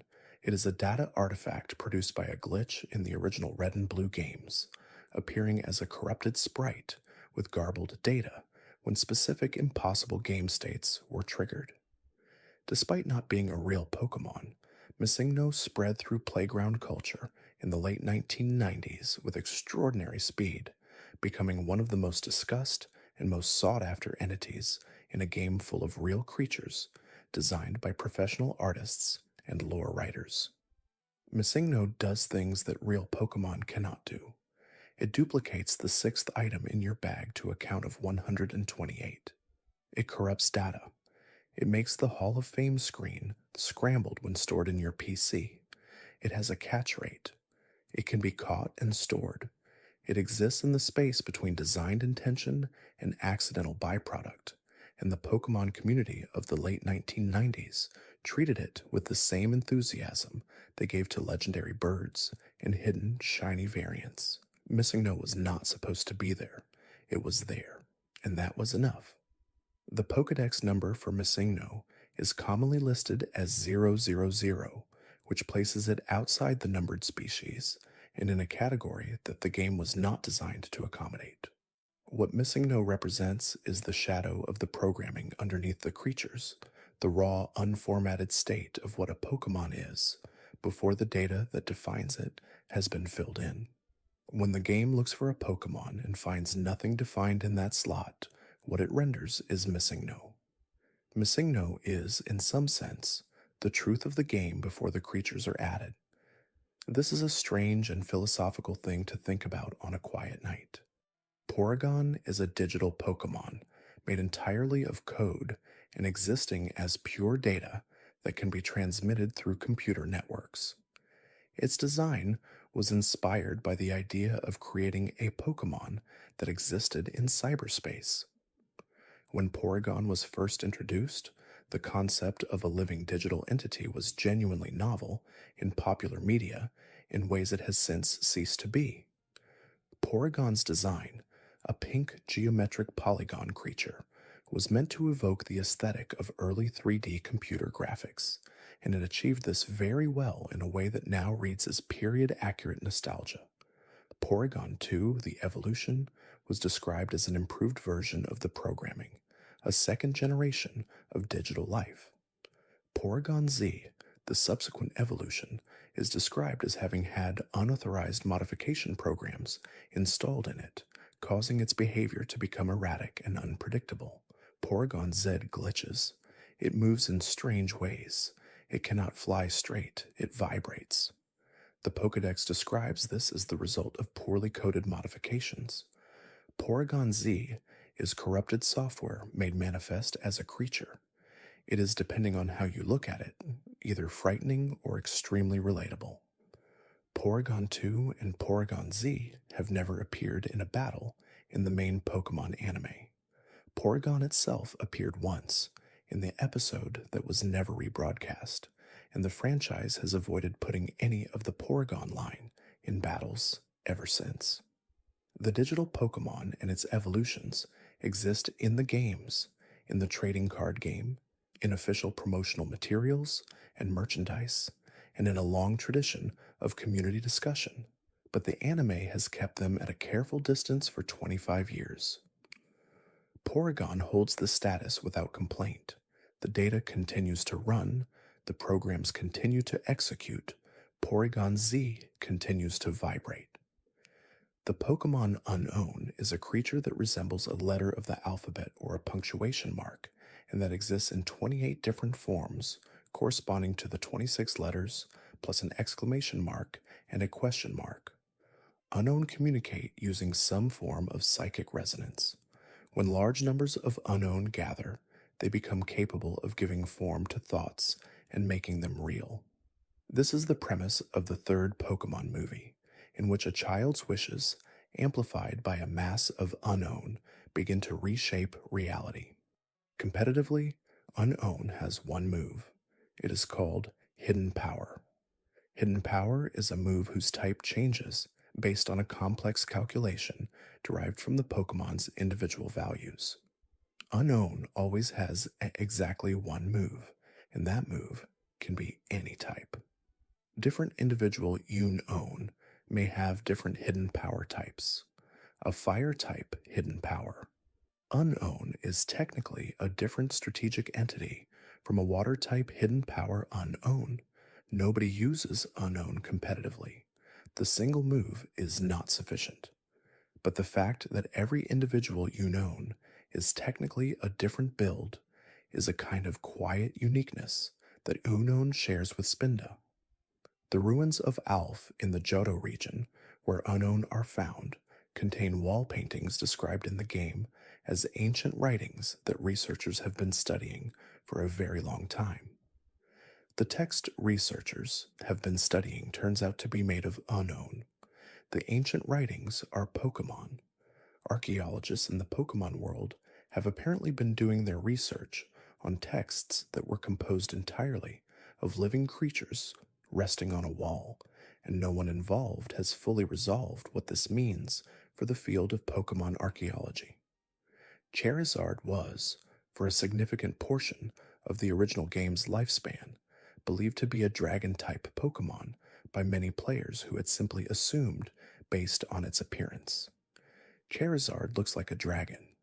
It has wings, a long neck, a tail with fire on it, and the general posture of classic dragon iconography. And yet Charizard is fire and flying type in the original games, not dragon. It does not gain the dragon typing until its Mega Evolution forms in Generation 6, which confirmed that the design intention was broadly draconic even if the original typing was not. This discrepancy between appearance and typing created one of the most discussed points of confusion in the franchise's early history. Children argued about whether Charizard was a dragon. The games said it was not. Players continued to call it a dragon. The franchise eventually gave Charizard a dragon typing in specific contexts, which functioned as a partial acknowledgement that the community had been right about what Charizard looked like, even if the original classification disagreed. Charizard currently occupies a complex position in Pokemon discourse, being simultaneously one of the most beloved Pokemon ever created and the subject of ongoing earnest debate about how much any of it matters. Both things are true. Charizard's Pokédex entry in the original games describes it as a Pokémon that will not follow the commands of a trainer it does not respect. This is reflected in the anime, where Ash's Charizard famously refused to battle for a long period of episodes, choosing instead to lie down and sleep whenever Ash tried to give it instructions. Charizard decided, based on its own assessment of Ash's competence, that it would not be commanded, so Ash's Charizard went on strike. The strike lasted a significant portion of the Indigo League arc. Charizard is, based on available evidence, entirely correct in its self-assessment. The berry system, introduced in full in Generation 3 and expanded in every subsequent generation, involves planting, growing, and harvesting fruits with a wide range of mechanical effects. Some berries restore HP, some cure status conditions, some are held items that trigger automatically in battle, some reduce the damage from specific move types, and then there are specific berries, whose effects include raising a Pokemon's happiness when eaten, lowering its happiness when eaten, changing its nature under certain conditions, or producing Pokeblocks and Poffins for Pokemon contest competitions. The contest system, introduced in Ruby and Sapphire, is an alternate form of Pokemon competition centered not on battle but on performance. Pokemon are judged on qualities like coolness, beauty, cuteness, cleverness, and toughness. Trainers prepare for contests by feeding their Pokemon-specific foods to raise these qualities. There are dedicated contest halls, contest judges, and a full ribbon and ranking system. The Pokemon universe contains a thriving competitive scene for Pokemon performances that exists completely in parallel with the battle system and is given roughly equal mechanical support in the games where it appears. Melodic, one of the most beautiful Pokemon by consistent description across multiple games, and the one frequently used by important trainers to demonstrate elegance and grace, evolves from Phoebus, which is described as being extremely ugly. Its Pokédex entries describe Phoebus as visually unpleasant, with rough patchy scales and an unpleasant smell. It lives in stagnant ponds. It is described as the ugliest Pokémon. And then it evolves into something described as the most beautiful. Phoebus is, essentially, a Pokemon metaphor for the concept that appearances can be deceiving and that beautiful things can come from unexpected origins. This is a sincere and somewhat heavy-handed lesson to deliver through fish evolution, and the Pokemon franchise delivers it without any apparent self-consciousness whatsoever. Delibird carries its food and valuables in its tail, which is shaped like a bag. It is described in Pokédex entries as spending the entire day searching for food to store in its tail bag, and then delivering the food to its young and to travelers who are lost in its snowy mountain habitat. Delibird's signature move is called Present, which either deals damage or heals the opponent, completely at random. Delibird gives presents. Sometimes the present hurts you, sometimes it helps you. This is the gambling game that Delibird engages in, and it does so with apparent cheer. The move Present, outside of Delibird's flavor-specific context, is simply a random chance between damage and healing. Using Present on an opponent might restore their HP. This is genuinely one of the most strategically unreliable moves in the game's history, and it is themed around gift giving, which adds a particular resonance to the randomness. Gifts are uncertain. You do not know if the present will hurt or help. Neither does Delibird. Both parties simply wait to see what happens. This is gift-giving as quantum event, resolved only upon observation. Stantler's antlers are described in Pokédex entries as creating optical illusions that cause observers to become disoriented and lose their sense of direction. Anyone looking too directly at Stantler's antlers is apparently transported into a brief hallucinatory state. Stantler uses this passively as defense in the wild. It is simply standing in a forest, and the act of looking at it too long makes people confused about where they are. This is, by any measure, an extremely effective passive defense system, and yet Stantler is rated as a relatively ordinary Pokemon in competitive contexts. Its signature feature works better in narrative than in mechanics. The Sudowoodo situation is one of the early franchise's quieter jokes. Sudowoodo is a rock-type Pokemon that disguises itself as a tree. It stands in the middle of roots, pretends to be a tree, and the only way to move it is to use a watering can on it, at which point it freaks out and attacks you because it hates water. Sudowoodo is rock-type. It pretends to be a plant. It is not a plant. It is frightened of the thing that nourishes plants. It has chosen the worst possible disguise for its actual nature. Despite this, the disguise apparently works well enough that generations of Pokemon characters have mistaken Sudowoodo for a tree, at least briefly. The strategic logic of being shaped like something you are not, deployed in a world full of Pokemon with bizarre and improbable forms, apparently still works. People see tree shape, they think tree. Sudowoodo has built a functioning life around the willingness of the world to accept surface impressions without interrogation. There is a lesson here, and it is unclear whether the lesson is complementary to Sudowoodo or to everyone else. Bonsly, Sudowoodo's pre-evolution, introduced later in the series, cries frequently. It produces liquid from its eyes, and observers initially interpret this as tears, suggesting the young Pokemon is sad. The official explanation is that Bonsly releases excess moisture from its body through its eyes rather than through pores, and what looks like crying is simply routine moisture management. Bonsly appears to be weeping constantly. Bonsly is fine. It is just managing its water content. This biological process and its misleading visual presentation are a quiet piece of comedy that the franchise delivered with complete sincerity. The concept of Pokemon training, when examined as a cultural institution within the Pokemon world, raises questions that the games address primarily by not raising them.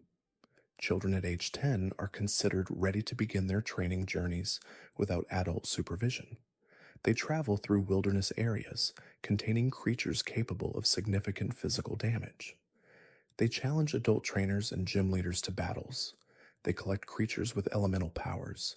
They access ancient ruins, corporate headquarters, and criminal hideouts. And at the end of all this, they may become champion, which is the highest rank of Pokemon trainer in the region. The champion is then immediately challenged by someone else. There is no transitional period, no coronation ceremony that lasts longer than a brief scene. You have defeated the strongest trainer in the region. You are champion. And then a very short time later, you are defending the title against whoever came next. The champion position exists in an eternal present of immediate challenge. You won, and now you must win again and again, and you will do so until someone takes the title. This is the prize. Professor Birch, in the Hoenn region games, is notably the only professor who is introduced being chased by a wild Pokemon and requiring rescue. The player's very first action in Pokemon Ruby and Sapphire is to hear Birch's cries for help, exit the vehicle that was transporting them to Pallet Town, and run into the tall grass to rescue an adult professional researcher from a small wild animal. Birch is a professor. He has a lab, he has assistants, he has a Pokédex and years of field experience. And on the day the player character arrives in the region, Birch is being chased through the grass by a creature he presumably encounters regularly in his professional work, screaming for help.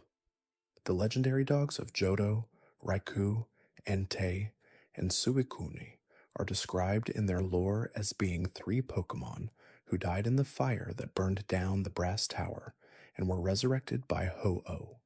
This is the canonical origin story for three creatures that are in the original Gold and Silver games, extraordinarily difficult to catch because they immediately flee upon encountering the player and continue to run around the region randomly.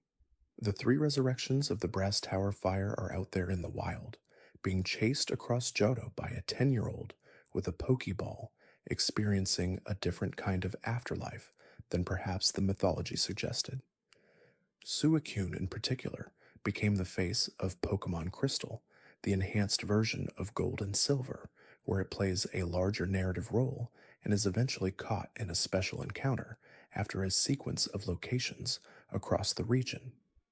The journey to catch Suicune in Pokemon Crystal has a certain mythological weight to it, as though the game understood that a resurrected creature that moves like a storm across the landscape deserves a pursuit that matches its nature. You do not simply run into Suicune, you follow it. You find it in one location, and then another, until finally the encounter becomes something that feels, relative to the game's usual rhythms, like an event.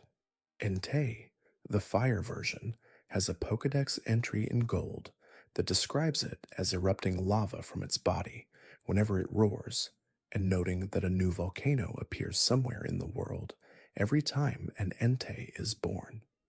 The planet's geological activity is apparently tied to Entei's population dynamics. Every new Entei that comes into existence triggers a volcanic event. The number of Entei in the Pokemon world and the planet's historical volcanic record are at some level correlated. This is in the Pokédex.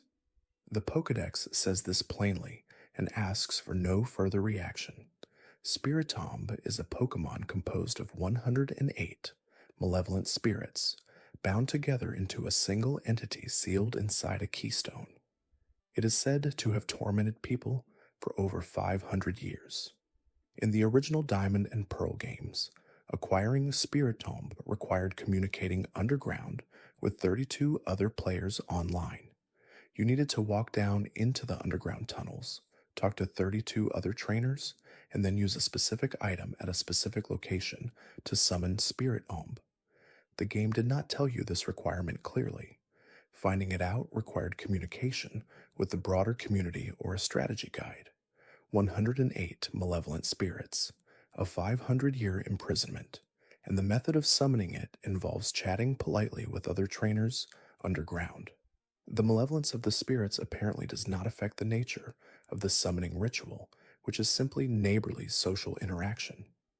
You are very friendly with 32 people, and then a 500-year grudge arrives in front of you, ready to battle. Spiritomb has no weaknesses in its original form. It is normal, just ghost, dual type, and those two types cancel each other's vulnerabilities out, and the combination results in a Pokemon that has no type weaknesses at all. This was addressed when the Fairy type was introduced in Generation 6, which gave Spiritomb a weakness. Fairy type is described in its flavor text as being associated with purity and wonder and things that are magical but wholesome. Fairy type is the thing that can finally hurt the 500-year-old malevolent spirit prison. The global trading system, introduced in Generation 4, allowed players to upload a Pokémon and request a specific Pokémon in trade from anyone else in the world. The system functioned reasonably well as an idea, but the practical reality of what people requested and what they offered quickly became a kind of catalog of human optimism and human opportunism existing in uneasy balance. Players would often request impossible trades, offering a common creature while asking for legendaries. The system could not prevent this. The requests simply sat there, unanswered offerings from someone who wanted a level 1 Rattata and hoped to receive a Mewtwo in exchange. The Wonder Trade system, introduced later, removed the targeting entirely and replaced it with a random trade. You put in a Pokemon, someone somewhere in the world put in a Pokemon. The game exchanged them. Both parties received whatever the other had sent without knowing in advance what it would be. This created a different economy. Players bred common Pokemon specifically to give away to strangers. Starter Pokemon, which were otherwise difficult to get without specific trade partners, circulated through Wonder Trade constantly. The system generated a vast informal gift economy of Pokemon that the designers had not entirely planned for, and it worked in ways that felt genuinely warm. The most famous abuse of Wonder Trade involved mass sending Magikarps and receiving them in return. The cycle of Magikarps going in and Magikarps coming out became a kind of community joke and simultaneously a kind of honest reflection of the game's own values about persistence and patience and the transformation of something ordinary into something valuable. Wonder Trade was an experiment in what happens when you trust strangers with random gifts, and it mostly turned out fine. Blastoise has cannons embedded in its shell. This is simply what Blastoise has. The cannons are part of its biology. They grew there. They fire water with enough force to punch through steel, according to various Pokédex entries. Blastoise is a turtle that evolved cannons. The cannons are made of the same material as the rest of the shell. They are not separate equipment attached to the creature. They are the creature. Blastoise grew cannons. Venusaur, the grass starter's final form, has a large flower on its back that spreads a soothing aroma.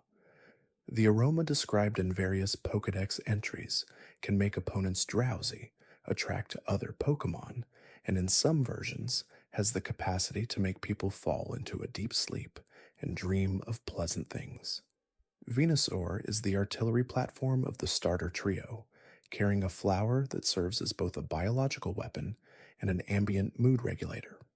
The fragrances it produces during different seasons attract different Pokémon according to the scent.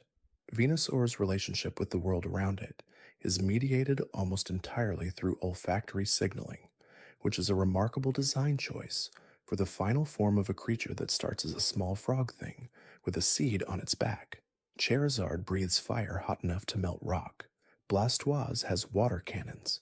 Venusaur has a sedative flower. These three represent the first three evolution lines ever encountered in the original games, and every one of them has an endpoint that is, upon reflection, somewhat dangerous to be near. The Pokémon world gives these to 10-year-olds as their first companions.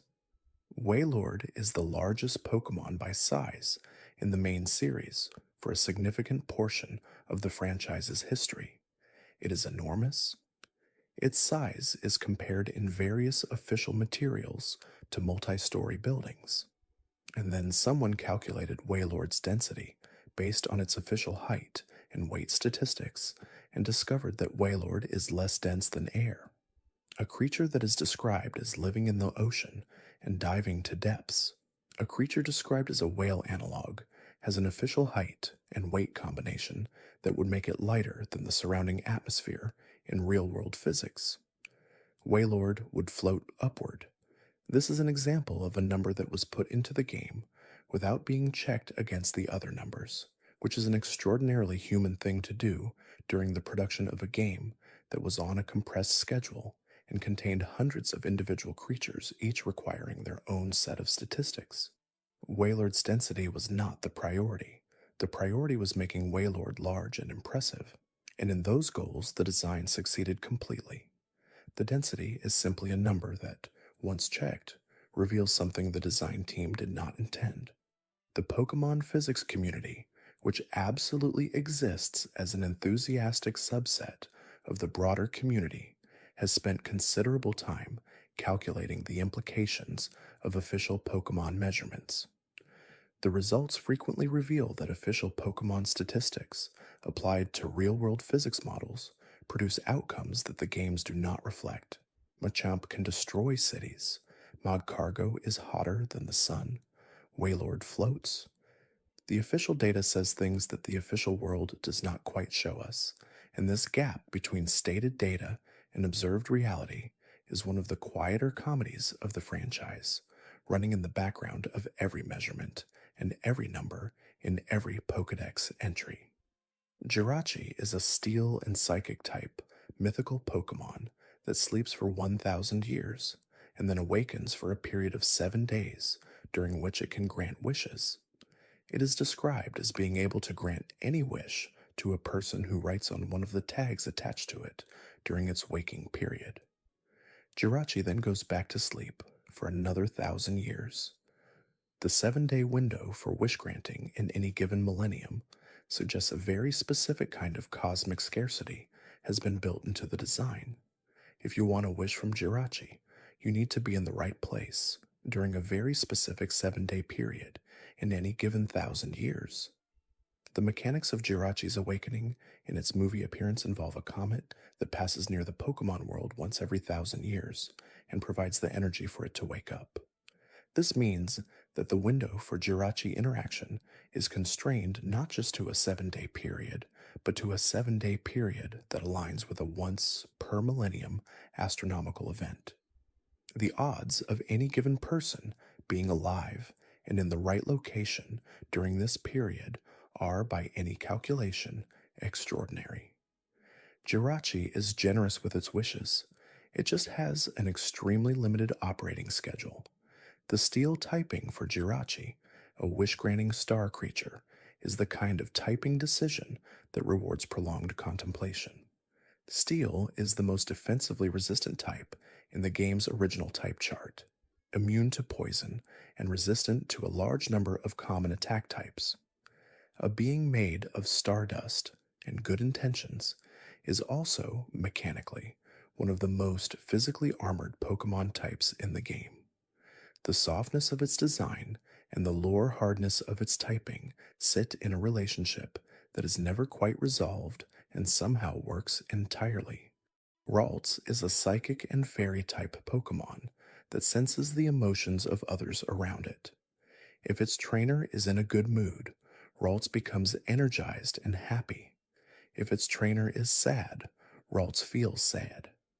It is described as hiding and avoiding humans unless it senses a warm emotional state nearby, at which point it approaches. Ralts is essentially an empathic creature that makes itself accessible to emotionally positive people and withdraws from negativity. The concept of a Pokemon calibrated to human emotional output as its primary navigation tool is one of the more quietly touching design concepts in the franchise. Gardevoir, the final evolution of the Ralts line, is described in Pokédex entries as being willing to put itself in harm's way to protect its trainer and as being capable of creating a miniature black hole as an attack. The same creature that hides from sad people and approaches happy trainers as a small, tentative, emotionally sensitive entity will, upon full evolution, create gravitational singularities to protect the person it bonded with. The journey from shy, emotional antenna to black hole generating guardian is one of the franchise's more interesting evolution arcs because the core identity remains consistent throughout.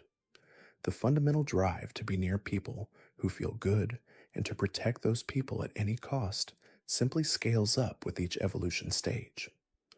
Gallade, the alternate evolution available to male Ralts through the Dawnstone, gives the line a martial direction. Where Gardevoir moves towards psychic grace and a protective black hole, Gallade grows blades from its elbows and learns every sword technique available. Gallade is a blade master. It can cut anything in front of it with absolute precision. The same empathic creature that approaches warm emotional presences as a timid, small being can become either a transcendent protector who generates space-time anomalies or an extremely precise swordsman, depending on which stone you use. This is, in the context of what Pokemon evolution generally produces, an unusually dramatic range of potential outcomes from a single origin point. The move Attract causes a Pokemon of the opposite gender to fall in love with the user, causing it to sometimes fail to move because it is too love-struck. This move can be used in competitive battles. It is a status move. You can make your opponent's Pokemon fall in love with yours during an official competitive match, and the opponent's Pokemon will occasionally stand there thinking about your Pokemon instead of attacking. This is an accepted part of the competitive metagame. It has tier implications. There are competitive discussions about the strategic use of Attract. The move Captivate, introduced in a later generation, drops the special attack of opposite gender Pokemon significantly. It functions similarly to Attract in its mechanical logic, using the user's appeal against an opponent. There are Pokemon that cannot be affected by these moves because they lack a gender. These Pokemon are technically immune to Attract. They do not fall in love. Whatever is happening between genderless Pokemon and the concept of romantic distraction, the answer is that it simply does not apply, and the game moves on without explanation. The Pokemon Love Disc is a heart-shaped fish. That is it. It is a heart-shaped fish with no evolution and modest stats. Its lore describes it as a creature that tends to appear in warm ocean waters during seasons when couples fall in love, making Luvdisc a romantic omen in the Pokemon world. Fishermen catching a Luvdisc are described as interpreting it as a sign that they will experience good romantic fortune. Luvdisc is a heartfish. People consider catching one to be auspicious. The Pokemon universe has decided that a heart-shaped fish represents love, and this has been accepted.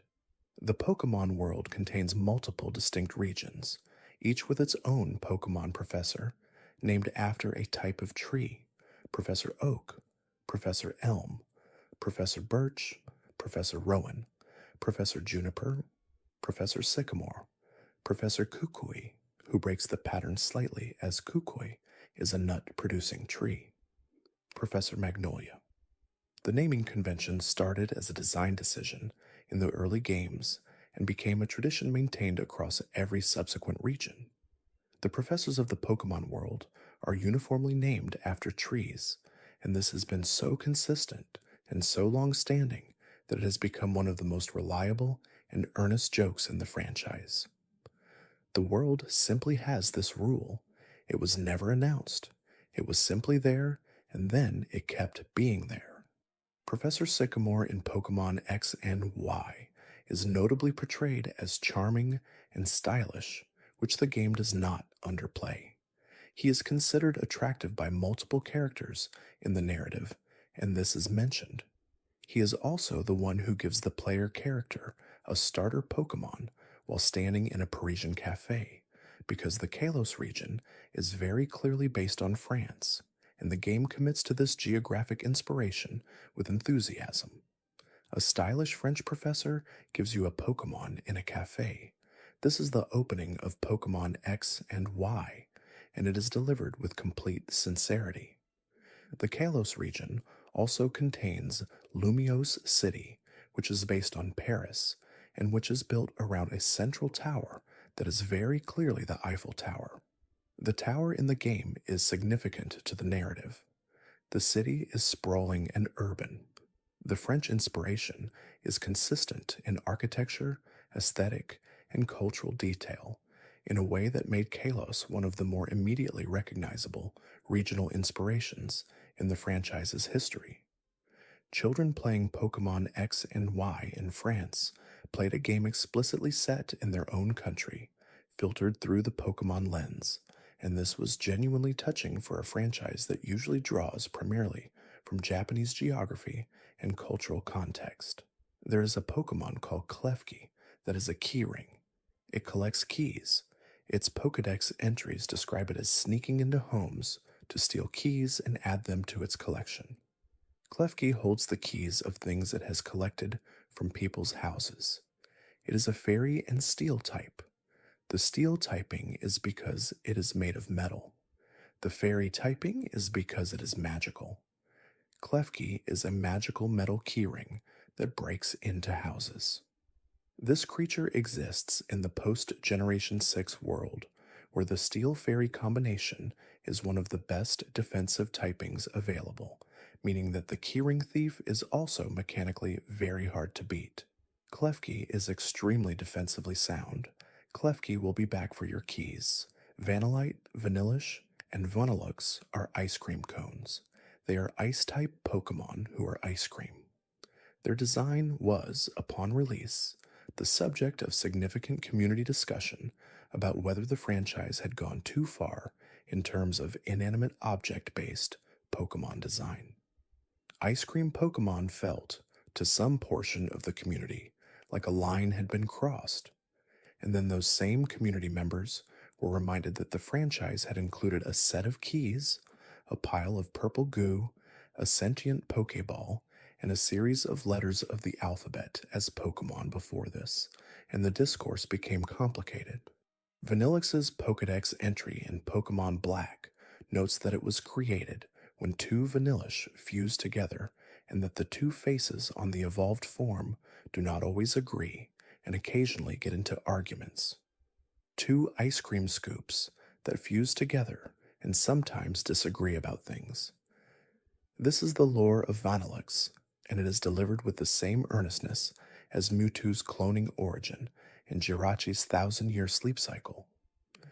Everything in the Pokédex is presented with equal weight. The cosmic and the absurd share space without hierarchy.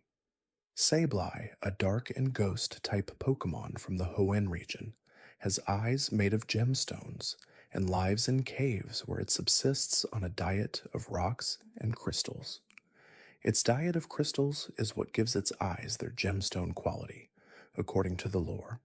Sableye eats gems. Sableye has gem eyes. This is cause and effect in the Pokemon world. In Pokemon X and Y, Sableye was given an interaction with Megastones that produced its Mega Evolution, which involves growing an enormous jewel in front of it that it hides behind like a shield. Mega Sableye hides behind a giant jewel. The creature that eats gems has grown a gem large enough to hide behind. In competitive play, Mega Sableye was used defensively specifically because the giant jewel reflected certain move types before they could hit it. The absurdity of a small goblin creature hiding behind a giant gemstone, it appears to have grown from its own body, and using this arrangement as a competitive defensive strategy in official tournaments is, objectively, one of the funnier things happening in competitive Pokemon. Spiritomb and Sableye share the characteristic of having no type weaknesses in their base forms, and they share it because both are dual dark and ghost types. Dark eliminates Ghost's weaknesses. Ghost eliminates Dark's weaknesses. The result is a combination with no holes. Spiritomb, the 500-year-old spirit prison, and Sableye, the cave goblin that eats gems, occupy the same mechanically impenetrable defensive space, and their pairing in discussions of typing efficiency has given these two very different creatures a sort of unlikely fellowship in competitive Pokemon history. The Pokemon world's approach to death is handled with a combination of genuine gravity in some contexts and complete avoidance in others. The ghost-type Pokemon are frequently described as spirits of the dead, or as creatures that cause death, or that feed on life energy. The lore of ghost types across the franchise includes some of the darkest passages in all of official Pokemon documentation, and yet the game systems remain perfectly cheerful. Pokemon faint. They do not die. When your Pokemon hits 0 HP, it faints, is recovered at a Pokemon Center, and is fine. Lavender Town in the original games is a location built around a Pokemon graveyard.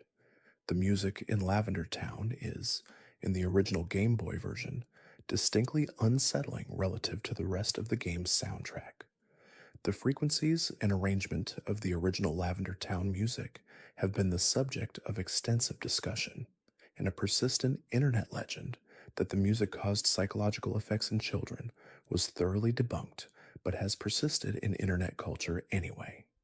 The actual Lavender Town music, stripped of its legend, is genuinely eerie in a way that was slightly unusual for a product aimed at children, and this eeriness reflects a design team that was comfortable including something legitimately atmospheric in the middle of a colorful adventure game. The Pokemon Tower in Lavender Town requires you to defeat a Team Rocket member who has killed a Marowak's mother, leaving the young Cubone orphaned. This is presented without ambiguity in the game. A criminal organization has killed a Pokemon's parent. You fight ghost Pokemon on your way to confront this. You resolve the situation, and the spirit of the dead Marowak moves on. This is in a game rated E for everyone. The original Pokemon games were willing to go to places that their reputation as cheerful children's games somewhat obscures. The Pokemon anime has an episode tradition of movies, specials, and feature length adventures that accompany each generation's theatrical release. The formula of most of these features involves a legendary Pokemon in distress, a villain pursuing the legendary, Ash arriving at the right moment to make an emotional connection with the creature, and resolutions involving the power of friendship and bonds between people and Pokemon. This formula has been executed across more than 20 films with consistent earnestness. The franchise has also produced an episode within the main series that is essentially a Pokemon-based romantic comedy featuring a Smooch'em talent contest, a Love Disc-themed event, and various Pokemon falling in and out of infatuation throughout. The tonal range of the Pokemon anime across its run spans from genuine emotional devastation to light comedy about heart-shaped fish, and this range is maintained within the same continuous series with the same main characters.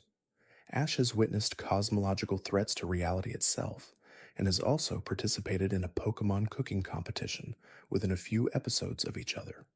Ash takes both seriously.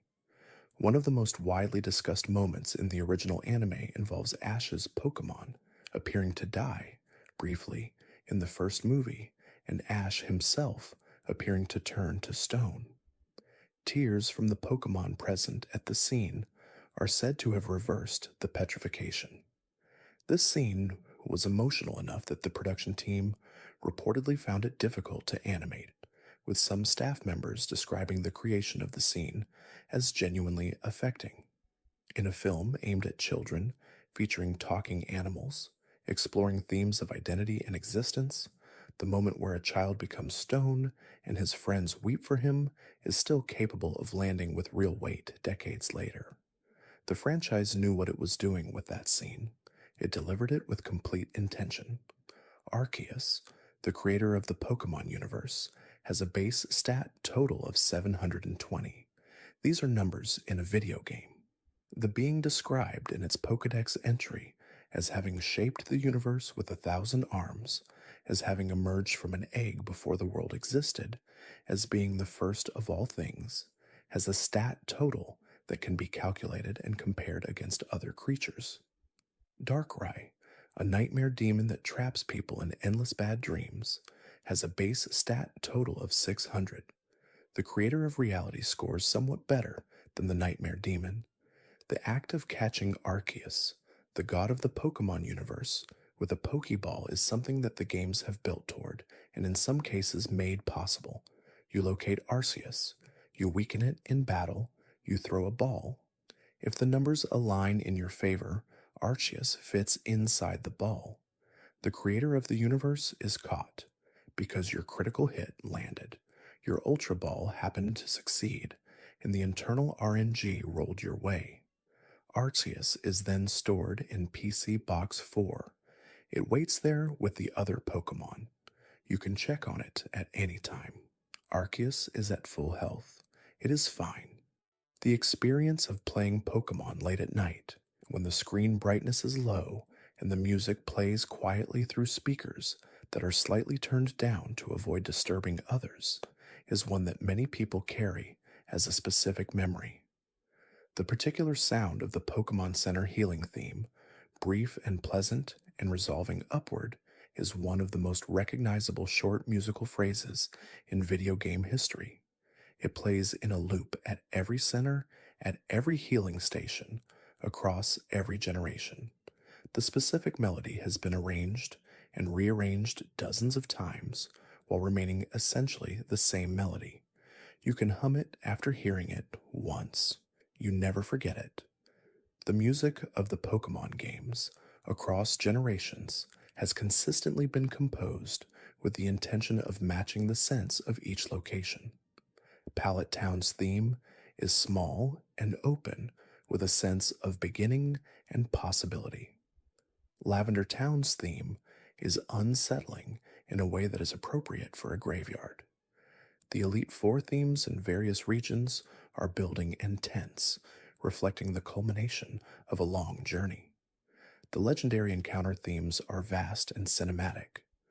The people who compose music for Pokemon games have been doing it with consistent care and attention to the emotional function of each piece across multiple decades, and the result is a musical language that millions of people carry with them long after they stopped playing the games.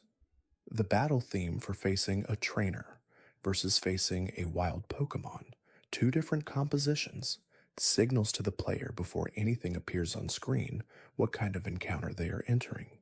The wild encounter theme suggests something unexpected, discovered. The trainer theme suggests competition and intent. These two pieces of music have been doing this signaling work since the original games and have been updated and reimagined in every new generation while maintaining their functional distinction. The music tells you what the encounter is before you see it. This is sophisticated design work, done quietly, noticed mostly when you compare the feeling of one encounter to another and realize the music was doing a lot of the emotional lifting. There are Pokemon called Natu and Xatu that are small bird creatures with psychic powers. Their Pokédex entries describe them as being able to see the past and the future simultaneously. Xatu stands motionless for long periods because it is overwhelmed by everything it sees across time and simply cannot process the magnitude of the temporal information it is perceiving. Xatu stands still because seeing all of time is too much. This is a creature that has been designed around the concept of temporal overwhelm, and the chosen visual expression of that overwhelm is a bird that does not move. Nincada, which lives underground for years before evolving, is said to have developed eyes that cannot perceive light because it has spent its entire life in darkness. When Nincada reaches the surface as Ninjask, it moves so quickly that it becomes invisible to the naked eye. The creature that could not see light becomes a creature that cannot be seen. This is a small, elegant piece of character design that lives in the Pokédex entries and rewards the habit of reading them slowly. The Pokemon world rewards slow reading. The Pokédex is not a document that gives up its best material quickly.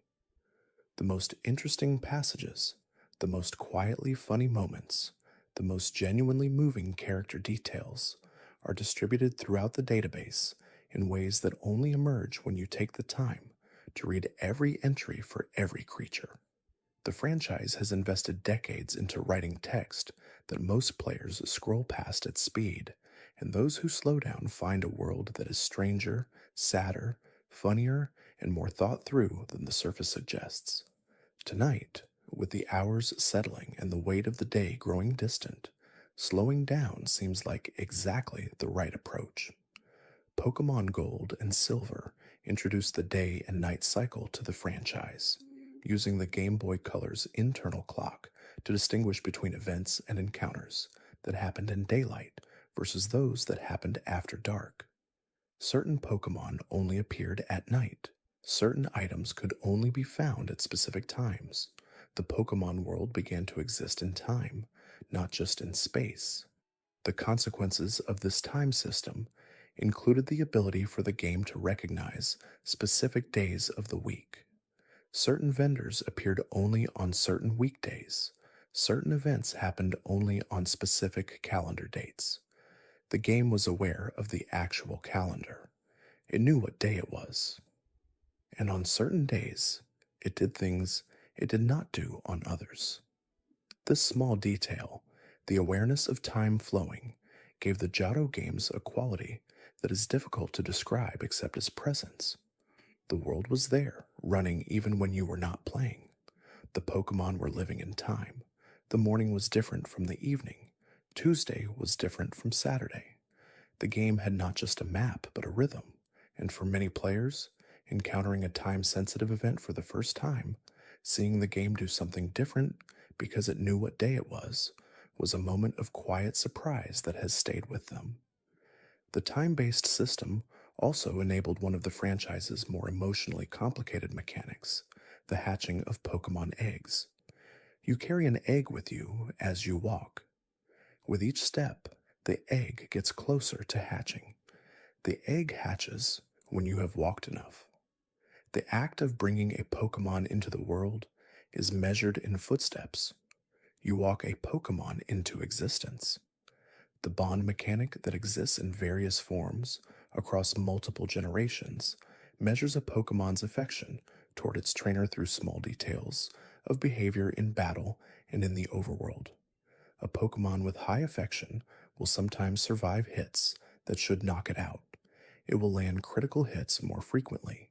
It will shake off status conditions. The mechanical benefits of a Pokemon being fond of you are real and measurable in battles that would otherwise be more difficult. This system exists in parallel with the happiness system, which is older and determines whether certain Pokemon will evolve. Eevee evolves into Espeon or Umbreon based on happiness and time of day. Riolu evolves into Lucario based on happiness. Togepi evolves into Togetic based on happiness. These evolutions do not happen because a level was reached or an item was used. They happen because the Pokemon trusts you. You walk with the Pokemon, you feed it, you keep it from fainting, and eventually, when the relationship has grown enough, the Pokemon changes. The mechanic asks that you treat a creature well in order to unlock its potential. This is either a nice lesson or an extremely sensible design choice, or both. Togepi specifically begins its journey as an egg found inside an egg-shaped shell, handed to you by a professor, and hatches into a creature that immediately imprints on you and follows you everywhere. Its evolutionary line involves three distinct forms, each requiring increasing levels of affection, until Togekiss, the final form, is described in Pokédex entries as a creature that appears only before people and Pokémon who have maintained a peaceful, compassionate coexistence with the world around them. Togekiss does not appear in violent or conflict-filled environments. It only comes to those who have been kind, and the mechanical requirement for evolving through the line is, essentially, kindness expressed through gameplay choices. This is a small and deliberate design choice that is easy to miss and worth sitting with for a moment. The Pokemon Rotom is a ghost of electricity that inhabits appliances and machines. In its base form, Rotom drifts without a vessel, but when it enters a microwave, it gains fire capabilities. When it enters a washing machine, it gains water capabilities. When it enters a refrigerator, it gains ice capabilities. When it enters a fan, it gains flying capabilities. When it enters a lawnmower, it gains grass capabilities. Rotom, a supernatural electrical entity, changes its elemental nature based on which household appliance it has chosen to haunt this week. The Pokédex Rotom, introduced in Generation 7, takes this concept to its logical extreme. Rotom inhabits the player's Pokédex itself, becomes the navigational companion for the entire game, and provides a running commentary on the player's journey. The Ghost of Electricity, formerly haunting fridges and lawnmowers, is now your primary research assistant and travel guide. Rotom has made a career transition. It has taken a job in information services. The Pokemon rotates through these positions without apparent complaint and adapts its personality to the lawnmower or the Pokédex with equal enthusiasm. Wash Rotom, the washing machine variant, it is described as enjoying soaking things in water. Frost Rotom, the refrigerator variant, enjoys keeping things cold.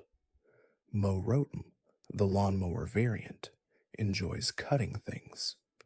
Each appliance variant has leaned into the personality of its vessel and made that personality its own. Rotom does not merely inhabit the machine, it becomes the machine, temperamentally. The Ghost of Electricity finds meaning through appliance identity, and this is an unexpectedly touching detail in a creature line that began as a prank about haunted household electronics.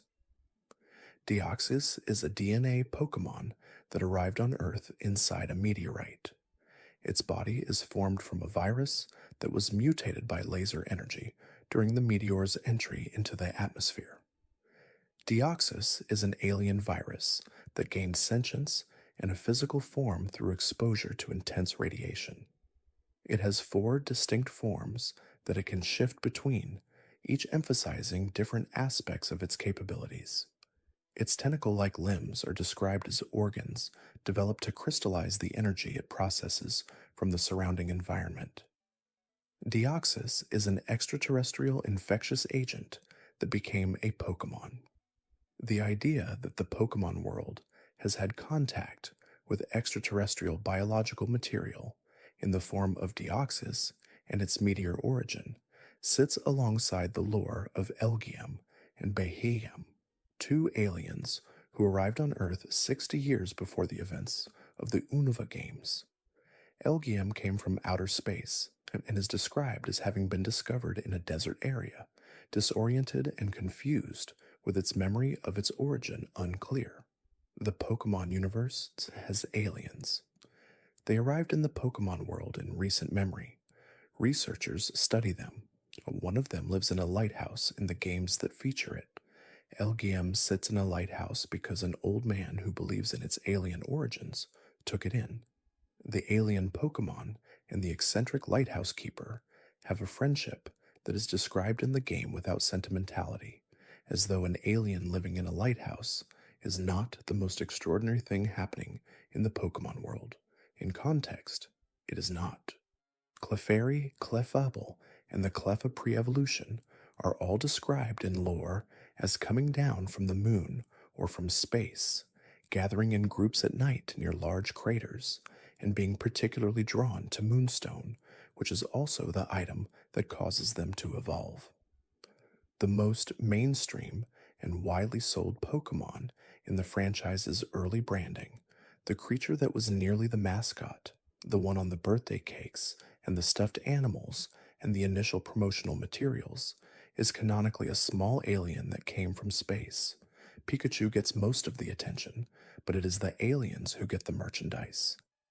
The Pokemon Metagross is described as having 4 brains linked together and as having intelligence that surpasses even the smartest human. Its method of eating prey involves pinning the target down with its enormous body and chilling the target's temperature while using its psychic abilities to drain the target's brain. Metagross is a spider-legged silver cross with 4 linked minds, and it eats brains. This is the creature that Steven Stone, the Pokemon champion of Hoenn, uses as his primary Pokemon. The champion of the Hoenn region, a calm and collected collector of rare stones, specializes in a creature that slowly brain drains its prey by sitting on top of it.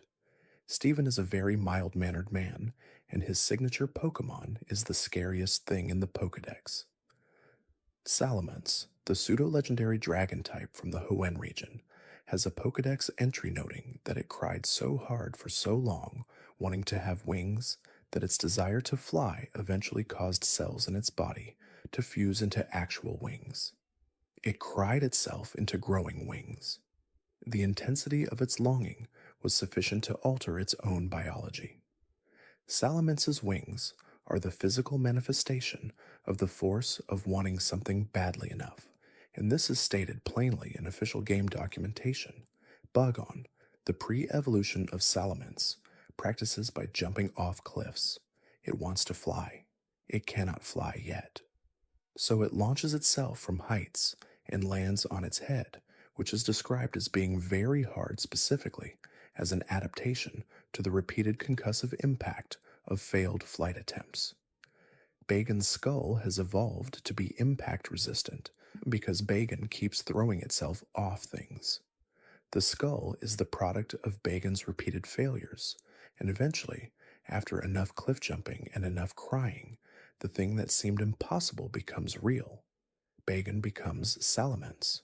The crying worked, the cliff jumping worked. Sometimes the only way through is directly off the edge. Absol is a Pokemon that appears before disasters. It can sense incoming catastrophes earthquakes, floods, and other calamities, and it rushes to warn humans before these events occur. According to its Pokédex entries, humans consistently misinterpret its warnings and instead blame Absol itself for the disasters it is trying to prevent. People see Absol and think Absol caused the disaster. Absol rushes to help, is blamed for the harm, and continues doing it anyway. Absol keeps showing up to warn people who will not listen and who will blame it for whatever happens next. Absol has been doing this for as long as there have been people to warn and disasters to predict.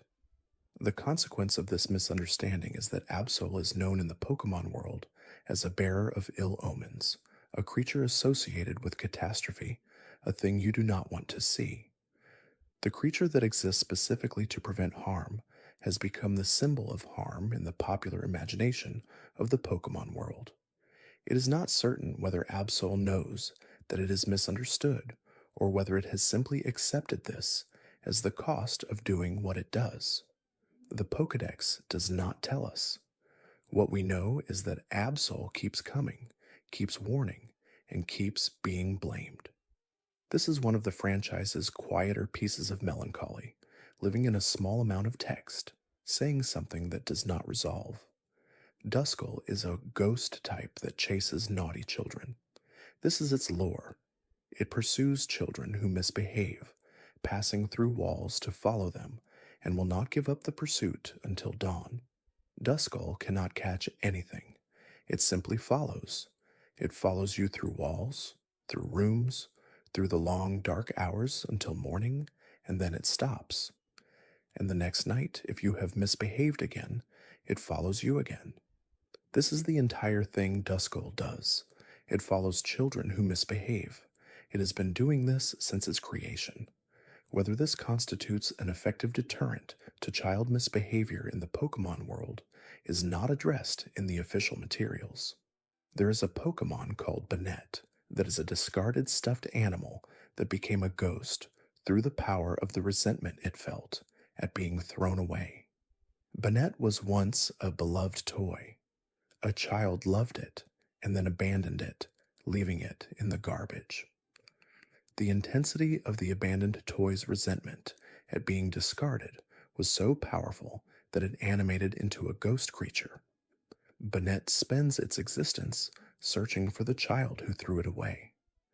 The Pokédex entry for Banette also notes that it sticks pins into itself to create curses. Banette punishes itself with pins to manifest cursing power. The discarded toy that became a ghost does self-harm to curse others. This is in a Pokemon game. It is presented in the same font and format as the entry for Seal, which is a seal that lives on ice floes. The Pokédex does not distinguish between the sad and the mundane. It simply reports. Mega Banette, introduced in Generation 6, is described as having transformed as a result of its grudge, becoming powerful enough to manifest fully. Mega Banette's zipper, which normally keeps its dark energy sealed inside, is now open. The grudge is fully accessible. Mega Banette is, relative to regular Banette, more committed to its grudge. Regular Banette sticks pins into itself. Mega Banette has opened the zipper. The intensity has increased. All of this is because a child threw away a stuffed animal. The Pokemon Phantump is the ghost of a child who became lost in the forest and died. Its body is a hollowed tree stump inhabited by that child's spirit. Pumpkaboo is a pumpkin inhabited by the spirit of someone who died while holding unfinished emotions. Gourgeist, its evolution, is described as singing in an eerie voice while it wraps its hair-like vines around prey and squeezes. There is an entire category of Pokemon in the franchise whose lore is built around the concept that the spirits of the deceased can inhabit natural objects and animals, and these Pokemon coexist in a world of competitive battling and Pokemon centers and Professor Oak asking you your gender. The world contains both things simultaneously. Mimikyu is a Pikachu costume, inhabited by a creature whose appearance is so hideous that anyone who sees it becomes ill or dies of fright. Mimikyu wears the Pikachu disguise because it is lonely and wants to be loved the way people love Pikachu. It made itself a Pikachu costume because it believed this would allow people to approach it, touch it, give it the affection it craves. The real creature underneath the costume must never be seen. The costume must never be damaged. Mimikyu carries its loneliness inside a poorly sewn cloth as Pikachu, hoping that the shape of a beloved thing will let it be loved too. This is the Pokemon that is currently on merchandise. Mimikyu appears on plush toys, keychains, and greeting cards. The creature whose loneliness and desperate need for affection is the center of its lore is now a popular brand element. People buy Mimikyu toys because they find Mimikyu cute. And Mimikyu, if it could know this, would perhaps have achieved exactly what it wanted, which is for something that looks like Pikachu to be loved, even if the something inside is still, in some sense, hiding. Aegislash, a sword Pokemon with a shield, holds the spirits of fallen warriors. Its Pokédex entries describe it as having the power to control people by touching them with its blade, and kings in ancient times were said to be controlled by Aegislash wielding the true power from behind the scenes.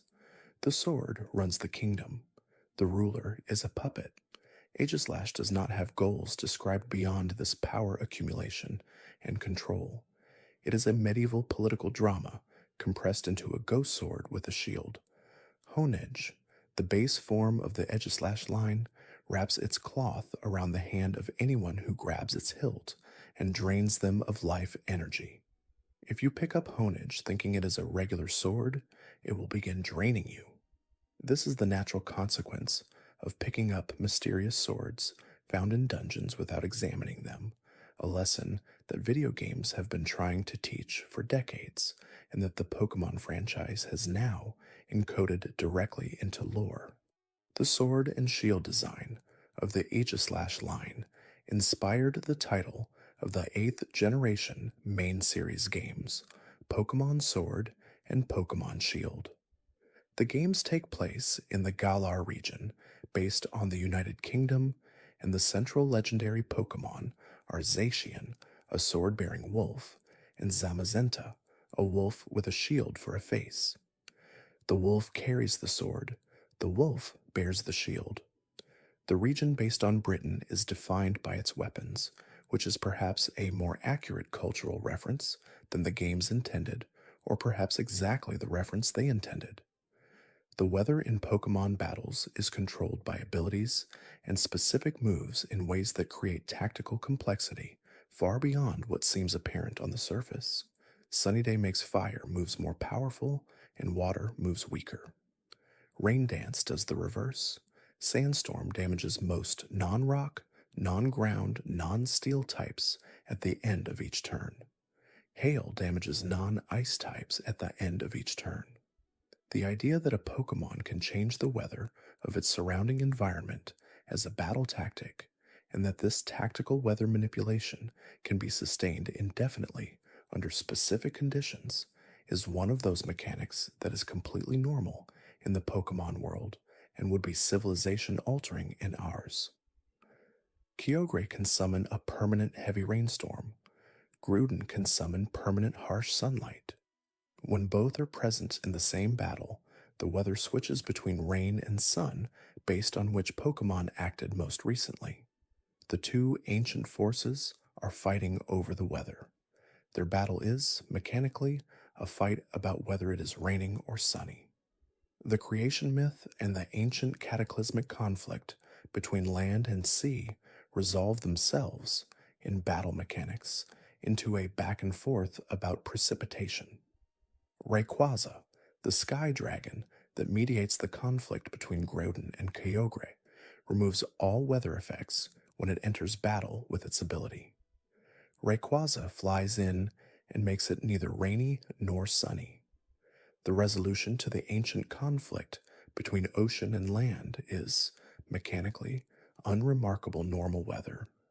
Rayquaza makes the weather average. Peace is what happens when it stops being dramatic. The concept of shiny Pokemon, alternate color variants of standard Pokemon that are extremely rare, has generated one of the most persistent and widespread secondary cultures in the Pokemon community. Shiny Pokemon are identifiably different from their normal counterparts by color, some dramatically and some with very subtle differences, and they have the same stats and capabilities as regular versions. They are not stronger, they simply look different. The odds of encountering a wild shiny Pokemon in the original Generation 2 games, where the mechanic was introduced, were approximately 1 in 8,192. Later games implemented methods to increase these odds through things called chaining, Masuda method breeding with parent Pokemon from different countries, the shiny charm item obtainable after completing the Pokédex, and various other mechanics. The Pokemon community developed extensive knowledge of shiny hunting methodologies and dedicated enormous amounts of time to the pursuit of rare colors. A shiny Pokemon whose color variant is barely different from the original is referred to in community discussions as a bad shiny. These are Pokemon where the developers made the alternate color so similar to the base color that casual observers would not notice the difference. Mewtwo's shiny form in certain games shifts its purplish hue to a slightly different purplish hue. The creator of the universe, whose shiny form is barely distinguishable from its regular form, is considered by the community to have a bad shiny. The cosmic entity has been evaluated on the quality of its color palette and found somewhat wanting. The community has moved on. Nidoking and Nidoqueen cannot breed with each other. This is the most famous example of a mechanically paradoxical design in the franchise's breeding system. They are the same species, by implication, presented as the male and female versions of the Nido line, and yet the game's egg group system does not allow them to produce eggs with each other. Nidoqueen cannot breed at all. The female version of the line that the franchise presents as the female counterpart to Nidoking has no compatible breeding partner. The design implication and the mechanical reality are in direct and complete conflict. This situation has been acknowledged in various community discussions over decades and has never been addressed in official materials. It simply exists. The two Nido forms continue to occupy their respective Pokédex slots, and Nidoqueen continues to be unable to breed, and no explanation has been offered, and the franchise moves forward without addressing it. This is the Pokemon franchise's relationship with its own mechanical inconsistencies in its purest form. The inconsistency is noted. The franchise does not comment. Life goes on. The question of Pokemon gender was handled in the original Generation 1 games by the absence of the concept entirely. No Pokemon had a gender in Red and Blue. Gender was introduced in Generation 2, and at that point, certain Pokemon had their gender ratios set in ways that created interesting strategic implications. A Pokemon with a predominantly female gender ratio made it harder for male-only opponents to use Attract. The mechanical use of gender in the games created a strategic layer that the designers had presumably not fully intended when they introduced the system, because the unintended strategic use of gender as a battle mechanic is one of those outcomes that emerges from complexity in ways that are difficult to predict before the fact. There is a Pokemon called Garbodor that is made of garbage. It is a trash bag filled with various waste material with arms and a face. Its name contains the word garbage. It smells. It spreads toxic waste. It is not designed to be charming or aesthetically pleasant. Garbodor is simply garbage that has become a Pokemon, rendered without apology, without the mitigation of kawaii softening that many unpleasant concepts receive in the franchise. Garbodor is garbage, and it knows it is garbage, and it does not appear to be concerned about this. Grimer and Mook, the original pollution Pokemon from Generation 1, were at least somewhat anthropomorphized, with eyes and smiles and arms, making them feel like sludge with personality. Garbodor is a trash bag. The design commitment to the material reality of garbage, rather than a softer interpretation, has made Garbodor one of the more divisive designs in franchise history, and also, to a certain kind of viewer, one of the most honest. The franchise occasionally makes a thing that is simply what it is, without trying to make it appealing, and trusts the audience to accept this. Garbodor is that thing. Trubbish, Garbodor's pre-evolution, is a tied garbage bag with a face. It is smaller and arguably slightly less confrontational in design. Trubbish emits a gas that makes humans feel nauseous, and that Pokémon raised in trash heaps apparently enjoy.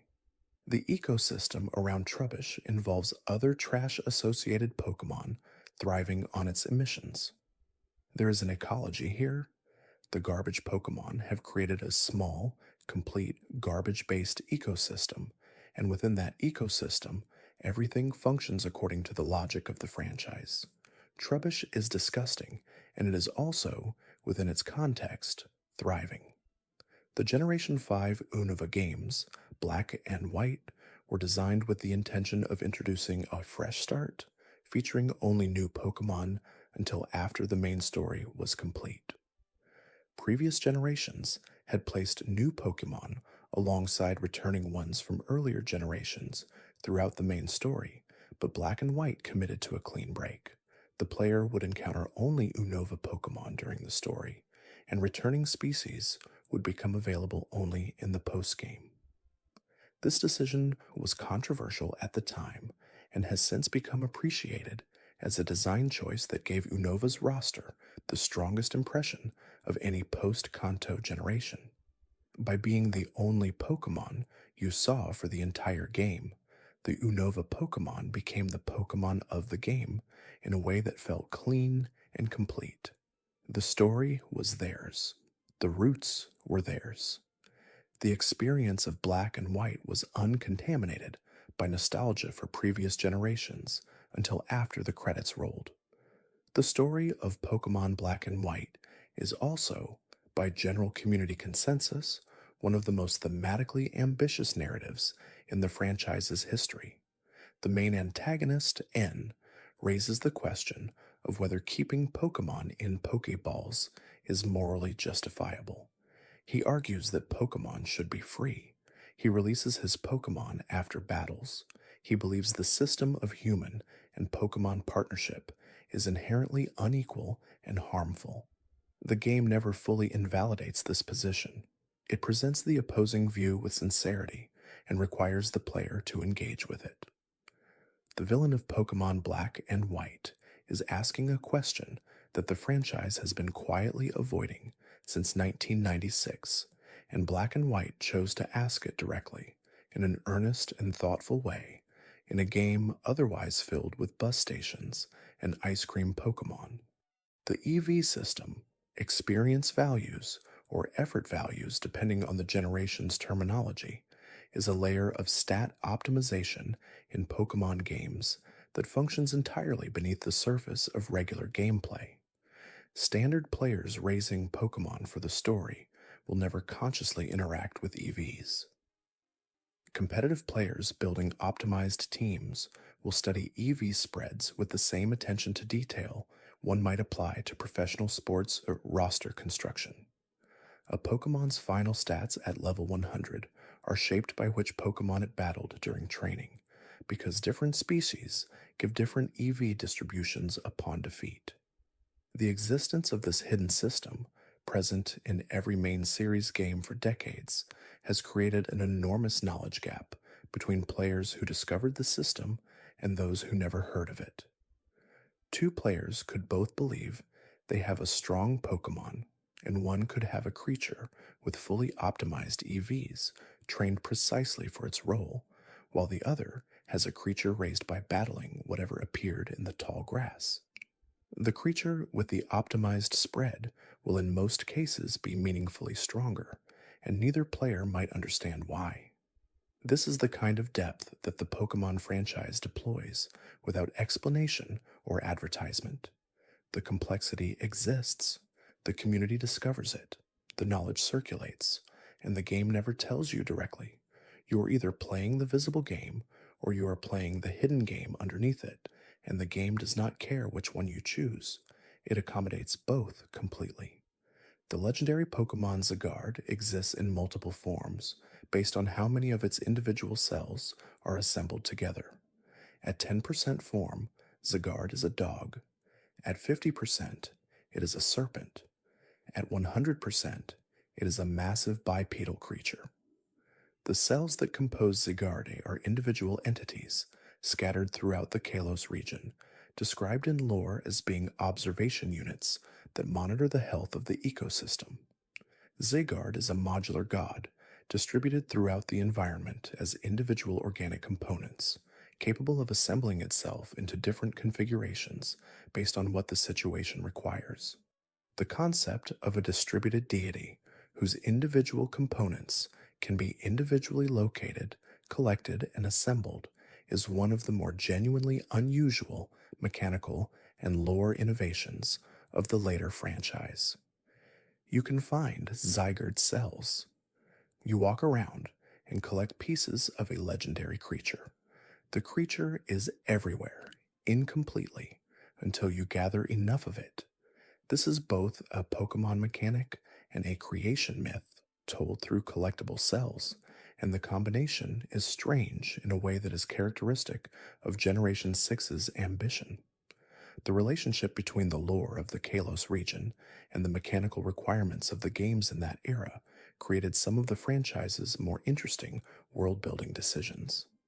Kalos is described as a region where life energy called AZ flows through the land, connected to the legendary flower Pokemon Xerneas, which gives life, and the destruction Pokemon Yveltal, which absorbs it. The cycle of life and destruction, as represented by two legendary creatures who function as opposing poles of a single system, is a mythology that the games handle with enough visual care to feel genuinely impressive in the moments it lands. The move Trick Room reverses the speed order for 5 turns, making slower Pokemon attack first. This mechanic enables a style of play where very slow, very powerful Pokemon, who would normally be at a disadvantage because they move last, suddenly move first. Trick Room teams are built around maximizing this window, using the 5 turns to deal enormous damage before the effect ends. The image of a Reuniclus, a blob of cells floating in fluid, going first in battle because someone set up Trick Room, and now the universe's speed rules are temporarily inverted, is one of those competitive mechanics that becomes quietly funny once you understand it. Slowbro, which is famously slow, becomes fast under Trick Room. Snorlax, famous for sleeping, becomes fast under Trick Room. The slowest creatures in the Pokemon world have 5 turns per Trick Room setup, in which they are faster than everything. They rush through these 5 turns with whatever power they have. Then the window closes, then they are slow again. There is a Pokemon called Drifblim that is a hot air balloon with a face. Its Pokédex entries describe it as drifting along wind currents, carrying people and Pokemon who grab onto its strings to wherever it ends up, with no particular destination in mind. If you grab Drifblim, you are going wherever the wind takes it. Drifblim disappears in the evening in large groups, and its Pokédex notes that there are many reported cases of people and Pokemon grabbing on and being carried off to places they did not intend to go.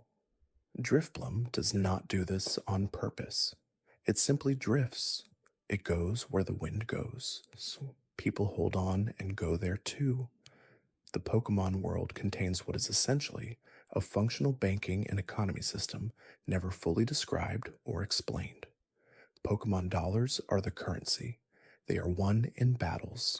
They can be spent on items, TMs, berries, clothing in certain games, and various other goods. The economy has stores. The stores have inventory. There are rich trainers and poor trainers. There are game corner casinos in early generations. There is an auction house in Castalia City.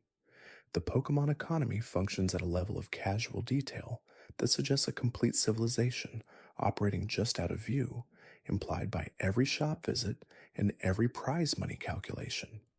The prize money from defeating trainers is standardized by the game's formula. A trainer's prize money is calculated based on the highest level Pokemon in their party multiplied by a multiplier specific to their trainer class. Gym leaders give more money per battle than fishermen. Champions give enormous amounts. The prize money system implies that all trainers in the Pokemon world are walking around with money that can be taken from them if they lose a battle, and that this is the established social contract. You challenge a trainer, you battle. Whoever loses gives the winner money. Every trainer is perpetually financially at risk from any stronger trainer they encounter on a route. This means that a 10-year-old who becomes the regional champion has, in the course of their journey, been paid by essentially every trainer they defeated. The journey to becoming champion is financially rewarding in a way the game never quite highlights directly. You arrive in the endgame significantly wealthier than you were at the start. The accumulated earnings of 100 battles against trainers of increasing strength. The Pokemon world's economy is, in some sense, a meritocracy of combat, with financial reward flowing to those who win more battles, and your character, who started with minimal savings and a single starter Pokemon, ends as the most powerful and potentially one of the wealthiest trainers in the region. This was always the prize. The stories don't mention it because it sounds less inspiring than friendship and determination, but the money is real. Slowking, as previously noted, gains its wisdom from Shelder venom delivered to its head. What is interesting about Slowking in the second Pokemon movie is its speaking role, in which it functions as a kind of philosophical narrator, offering observations about the nature of the conflict between legendary birds with serene detachment. Slowking in the movie sounds like someone who has genuinely achieved enlightenment. It is calm, considered, and unbothered. The venom is working. Slowking has achieved a state of equanimity that most creatures never reach. Whether Slowking knows that its wisdom is pharmaceutical in origin is not addressed in the film, and the equanimity is such that it probably would not matter if it did know. The Pokemon Sigilyph is an ancient automaton Pokemon that guards ruins. It has been protecting since a civilization that no longer exists built it for that purpose. It has been guarding this place for thousands of years. The civilization is gone. The people who built it have been dead for millennia. The purpose it was given still drives its behavior completely. Sigilyph patrols the same route. It checks the same ruins. It does not know, or perhaps does not consider, that the thing it is protecting no longer has anyone to protect it for. Sigilyph fulfills its original purpose without end because no one has told it. The purpose is finished. This is a piece of Pokemon lore that is funnier or sadder depending entirely on the mood you bring to it.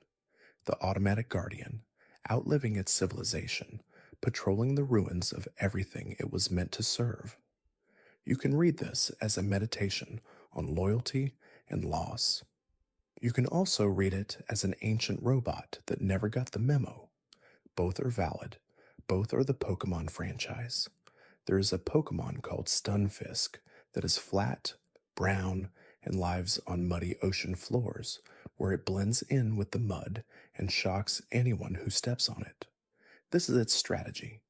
Stunfisk lies in mud, looks like mud, and when something steps on it, delivers an electric shock. Stunfisk has committed entirely to this one approach. It has no evolutionary ambitions visible in the original design. It is a flat fish that shocks feet in mud, and it has been doing this without variation for as long as Pokemon have lived on muddy ocean floors. Stunfisk received a Galarian variant in Generation 8 that is Steel-type, lives in iron-rich mud, and snaps its body shut on anything that steps on it, like a trap. Galarian Stunfisk has evolved from shocking feet saw to biting them. The flat mudfish of a different region became, through regional adaptation, a flat iron trap. The strategic core remains identical. Something steps on Stunfisk. Stunfisk retaliates. The method differs. The commitment to the flat ambush approach is consistent across both forms. Regional variants, introduced in Generation 7, allowed the franchise to revisit older Pokémon with new typing and designs based on different geographic and environmental influences. Alolan Executor is enormous because Alola's strong sunlight made it grow to extreme height. Alolan Vulpix and Ninetales are ice type because they live on snowy mountain peaks. Alolan Marowak channels its grief into fire-based spiritual practices and has become a ghost fire type. The Pokemon of Alola took familiar designs and asked what they would look like if they had evolved in a completely different environment. The answers, consistently, were strange and often funnier than anyone expected. Magnemite is a magnet with an eye. Magneton is 3 Magnemites stuck together. Magnezone is a magneton that evolved by being in a specific magnetic field location. The evolution involves 3 magnets stuck together, gaining additional magnets, and becoming a UFO shape. The lineage of the magnet line is simply more magnets attached to each other in increasing configurations, and the result is a UFO. This is a design history that can be described in one sentence. Plusle and Minun are small electric mice, one positively charged and one negatively charged, who are designed to work as a pair. In double battles, they receive power boosts from their partner's presence. The mechanic was designed around the idea of these two being used together. Many players did not use them together because of various team composition reasons. Plusle and Minun, designed as a unit, spent much of their competitive history apart. Magby, Elekid, and Smoochum are baby versions of Magmar, Electabuzz, and Jinx, respectively, introduced in Generation 2. The addition of baby forms to existing Pokémon created a retroactive pre-evolutionary history for creatures that had previously been standalone or first stage. Suddenly, Jinx had been a baby once. Electabuzz had been born from an egg. The franchise extended backward into the lives of its creatures, filling in origins that had not existed before. This retroactive history filling continues in various forms across multiple generations as the franchise revisits earlier creatures with new forms, new evolutions, and new backstory. The music that plays when a Pokemon's HP drops into the red zone, a beeping alarm that increases in urgency as the Pokemon's health decreases, is a sound that has lived in the muscle memory of an enormous number of people who played the original games. The low health alarm in the Game Boy Pokemon games is one of the most emotionally charged sounds in the franchise's audio history, associated with tension, with close battles, with the sense that everything is about to go wrong or be resolved in the next few seconds. The counterpoint to this is the heal melody from the Pokemon Center, which represents the absolute resolution of all that tension. The alarm has been playing. The situation is precarious. And then the center heals everything. The short ascending melody plays, and the crisis is over. These two pieces of audio exist in a long call and response relationship, and millions of people have heard both so many times that the sound of either one, encountered unexpectedly, can trigger something in the memory that is more than just recognition.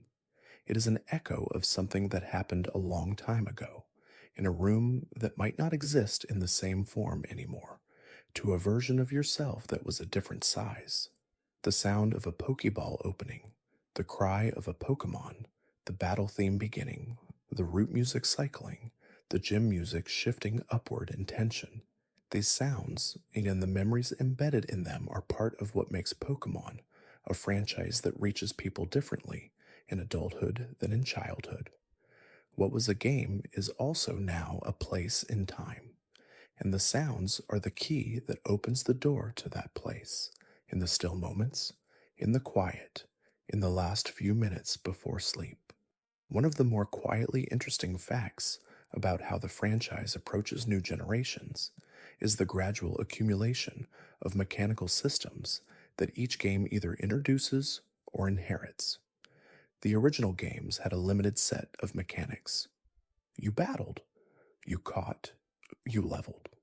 Over time, the franchise added abilities in Generation 3, held items in Generation 2, contests in Generation 3, Pokemon Amy and Super Training in Generation 6, Z-moves in Generation 7, Dynamax in Generation 8, and Terastallization in Generation 9.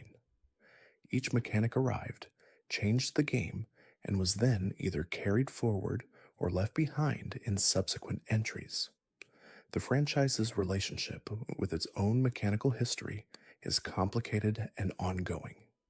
The Battle Frontier, introduced in Pokemon Emerald and expanded in Generation 4, represented the most ambitious post-game competitive content in the franchise's history. It contained multiple facilities each, with different battle formats, rule sets, and challenges, capped by legendary difficulty opponents accessible only after extensive progression. Players who completed the Battle Frontier in its full form invested hundreds of hours beyond the main game.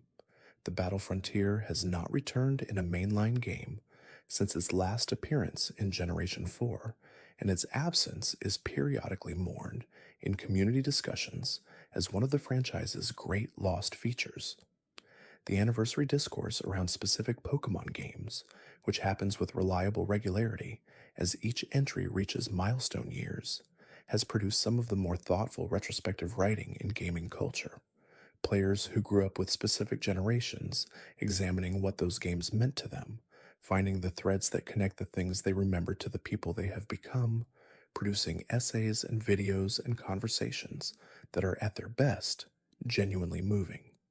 A franchise about pocket monsters has inspired some sincere and sophisticated reflection on what it means to be shaped by something during the years when you are most shapeable.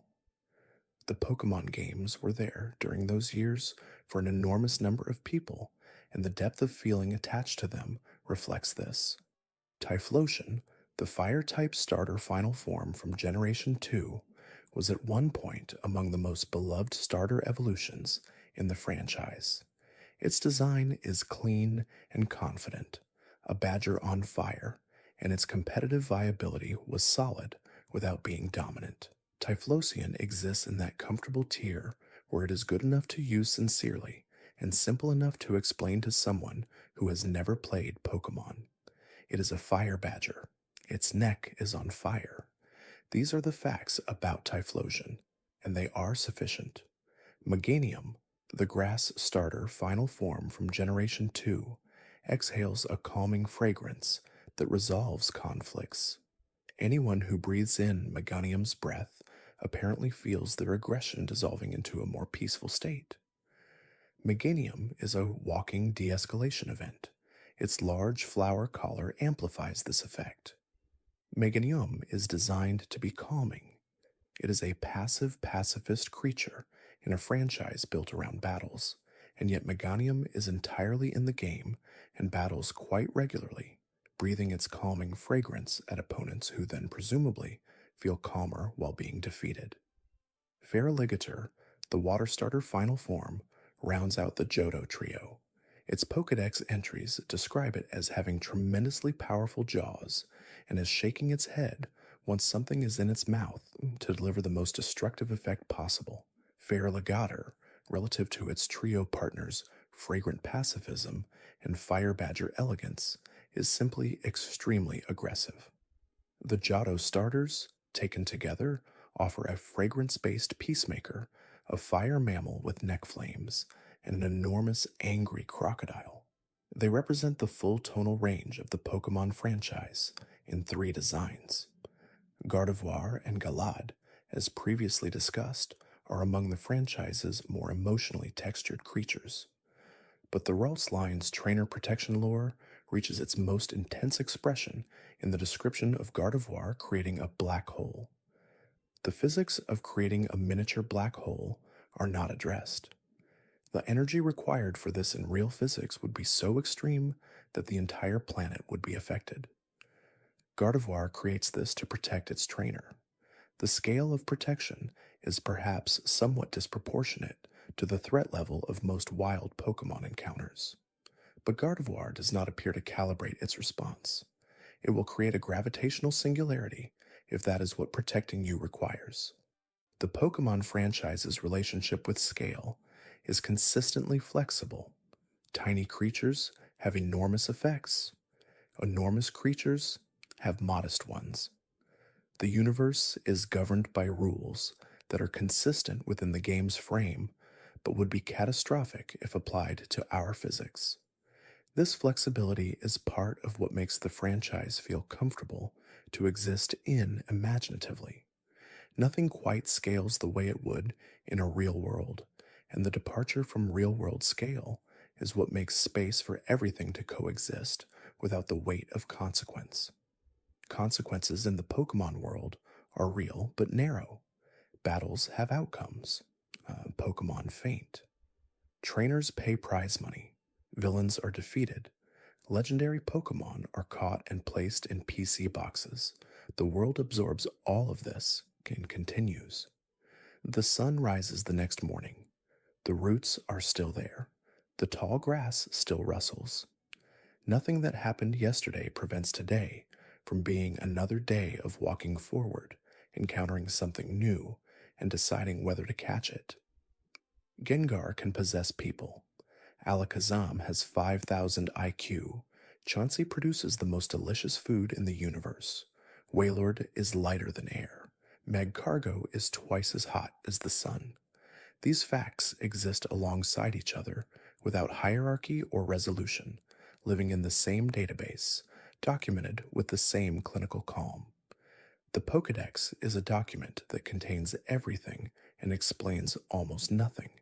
It reports, it measures, it occasionally makes disturbing statements about soul theft. And then it moves on to the next entry. The Pokemon Wishiwashi is a tiny fish with massive eyes that is nearly useless alone. Its individual form has some of the lowest base stats in the entire franchise. But Wishiwashi has an ability called schooling, which triggers when it reaches a certain level, causing it to call all nearby Wishiwashi together into a school form that is enormous, powerful, and described in lore as being feared by even apex predators of the ocean. Wailord, the enormous air-lighter-than-air whale, reportedly tries to avoid Wishiwashi's school form. The creature that is nearly useless alone becomes something that enormous whales fear when it is together with others. Wishiwashi is a mechanic and a metaphor simultaneously, which is the franchise's most effective mode of delivering meaning. The metaphor does not announce itself. It simply exists, available, for whoever is in the mood to receive it.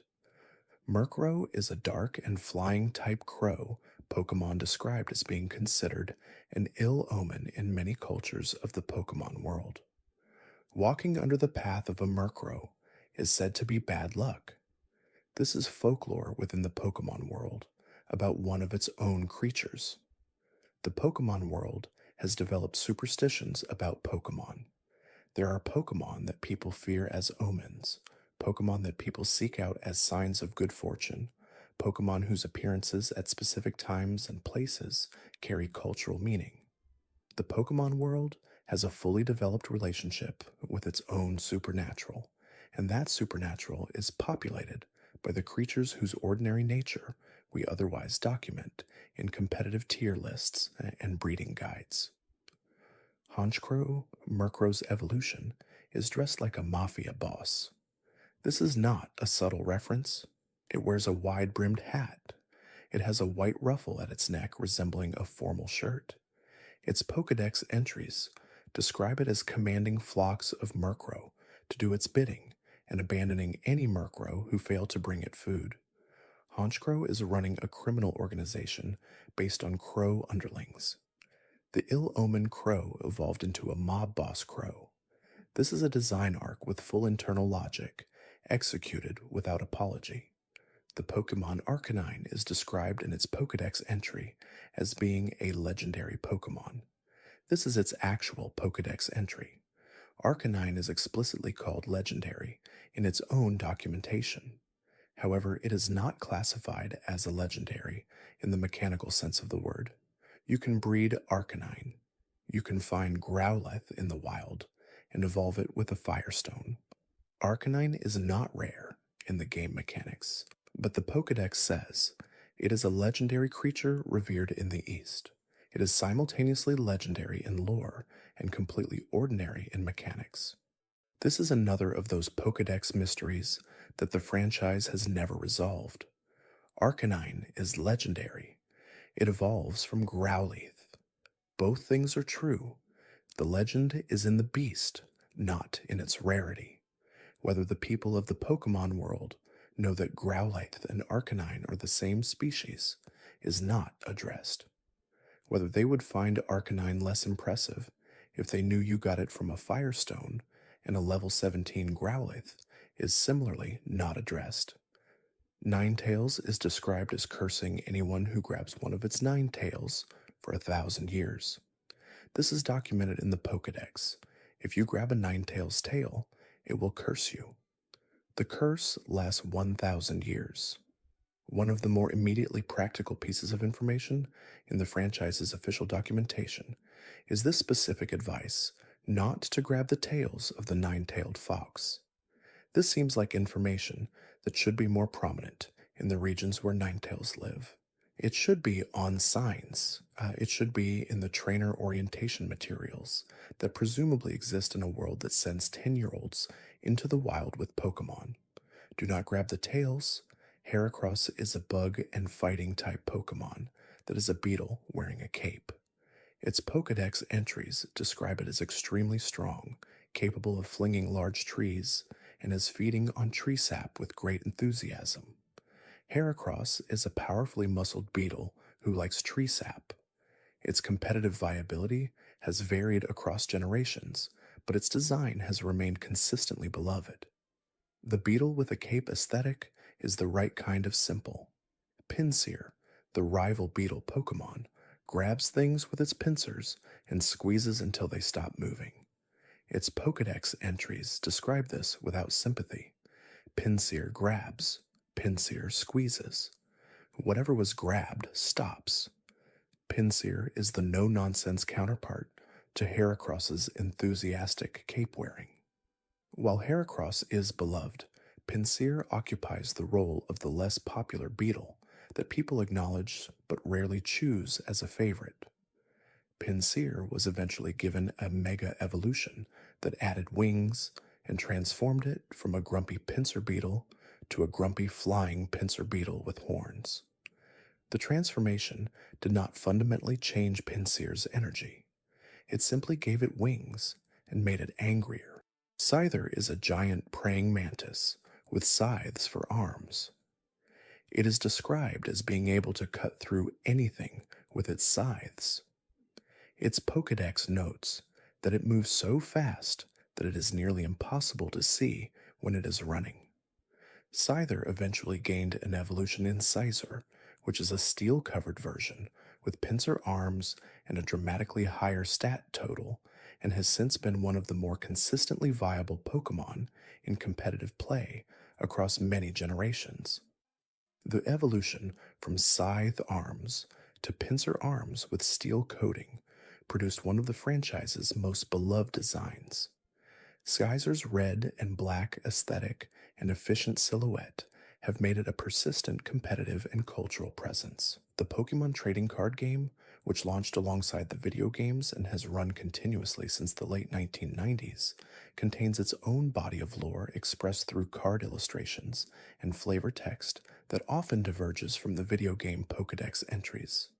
Some of the most evocative Pokemon imagery exists on trading cards that most people no longer own or cannot access, illustrated by artists who brought specific visions of how Pokemon live and move and interact with their world. The card art of the early generations has a particular aesthetic that reflects the illustration styles of that era and carries nostalgia for people who held those cards as children. Holographic cards introduced a tactile and visual quality to early card collecting that has been difficult to reproduce in later generations. The specific shimmer of a first edition holographic Charizard, which became one of the most financially significant trading cards in history, is connected to a visual memory that many people share. The card is not just valuable because of scarcity, it is valuable because of the feeling of being a child and holding something that caught the light in a specific way, and the feeling of possibility that came with that. The Pokemon card game's ongoing print runs, competitive scene, and collector communities have grown substantially in the past few years, bringing many adults back into contact with the hobby they had as children. Sealed packs from decades past sell at prices that would have been inconceivable to the children who opened them at the time. The cards carried into adulthood the same way the games carried into adulthood, becoming not just entertainment, but artifacts of a time and a self. There is something worth considering in those quiet hours about the act of noticing. The Pokemon franchise has always rewarded the kind of attention that most entertainment does not ask for. You could play through every generation of Pokemon games without reading a single Pokédex entry and still complete the story and fill the boxes and beat the champions. The Pokédex is optional, the lore is optional, the funny names are optional, the melancholy of Banette, the wonder of Zygarde's distributed form, the engineering marvel of Masham's belt, all of it exists outside the critical path. The games do not require you to notice. They simply make the noticing available for those who want it. This quality, the quiet availability of depth for those who seek it, is one of the franchise's most underappreciated design choices. The main road through any Pokemon game is accessible to everyone.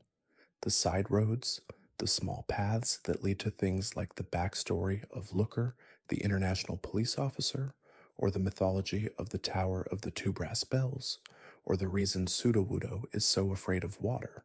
These are roads that the game makes possible but does not insist upon. They are there for you if you go looking. They reward the patience of the long-form player. Tonight has been a long-form act of noticing, attending to the small and funny and strange and moving things that live in the margins of a franchise that has been building its world for 30 years. The world is larger than anyone can fully know. New parts of it are still being mapped. The Pokédex still has entries being written. The music is still being composed. The creatures are still being designed by people who grew up playing the same games that shaped their sense of what is possible in a creative work. Thanks for watching. If you enjoyed drifting through these quiet moments, there's another video waiting on the left of your screen. Let it play while you rest. You might discover something gentle before sleep takes you again.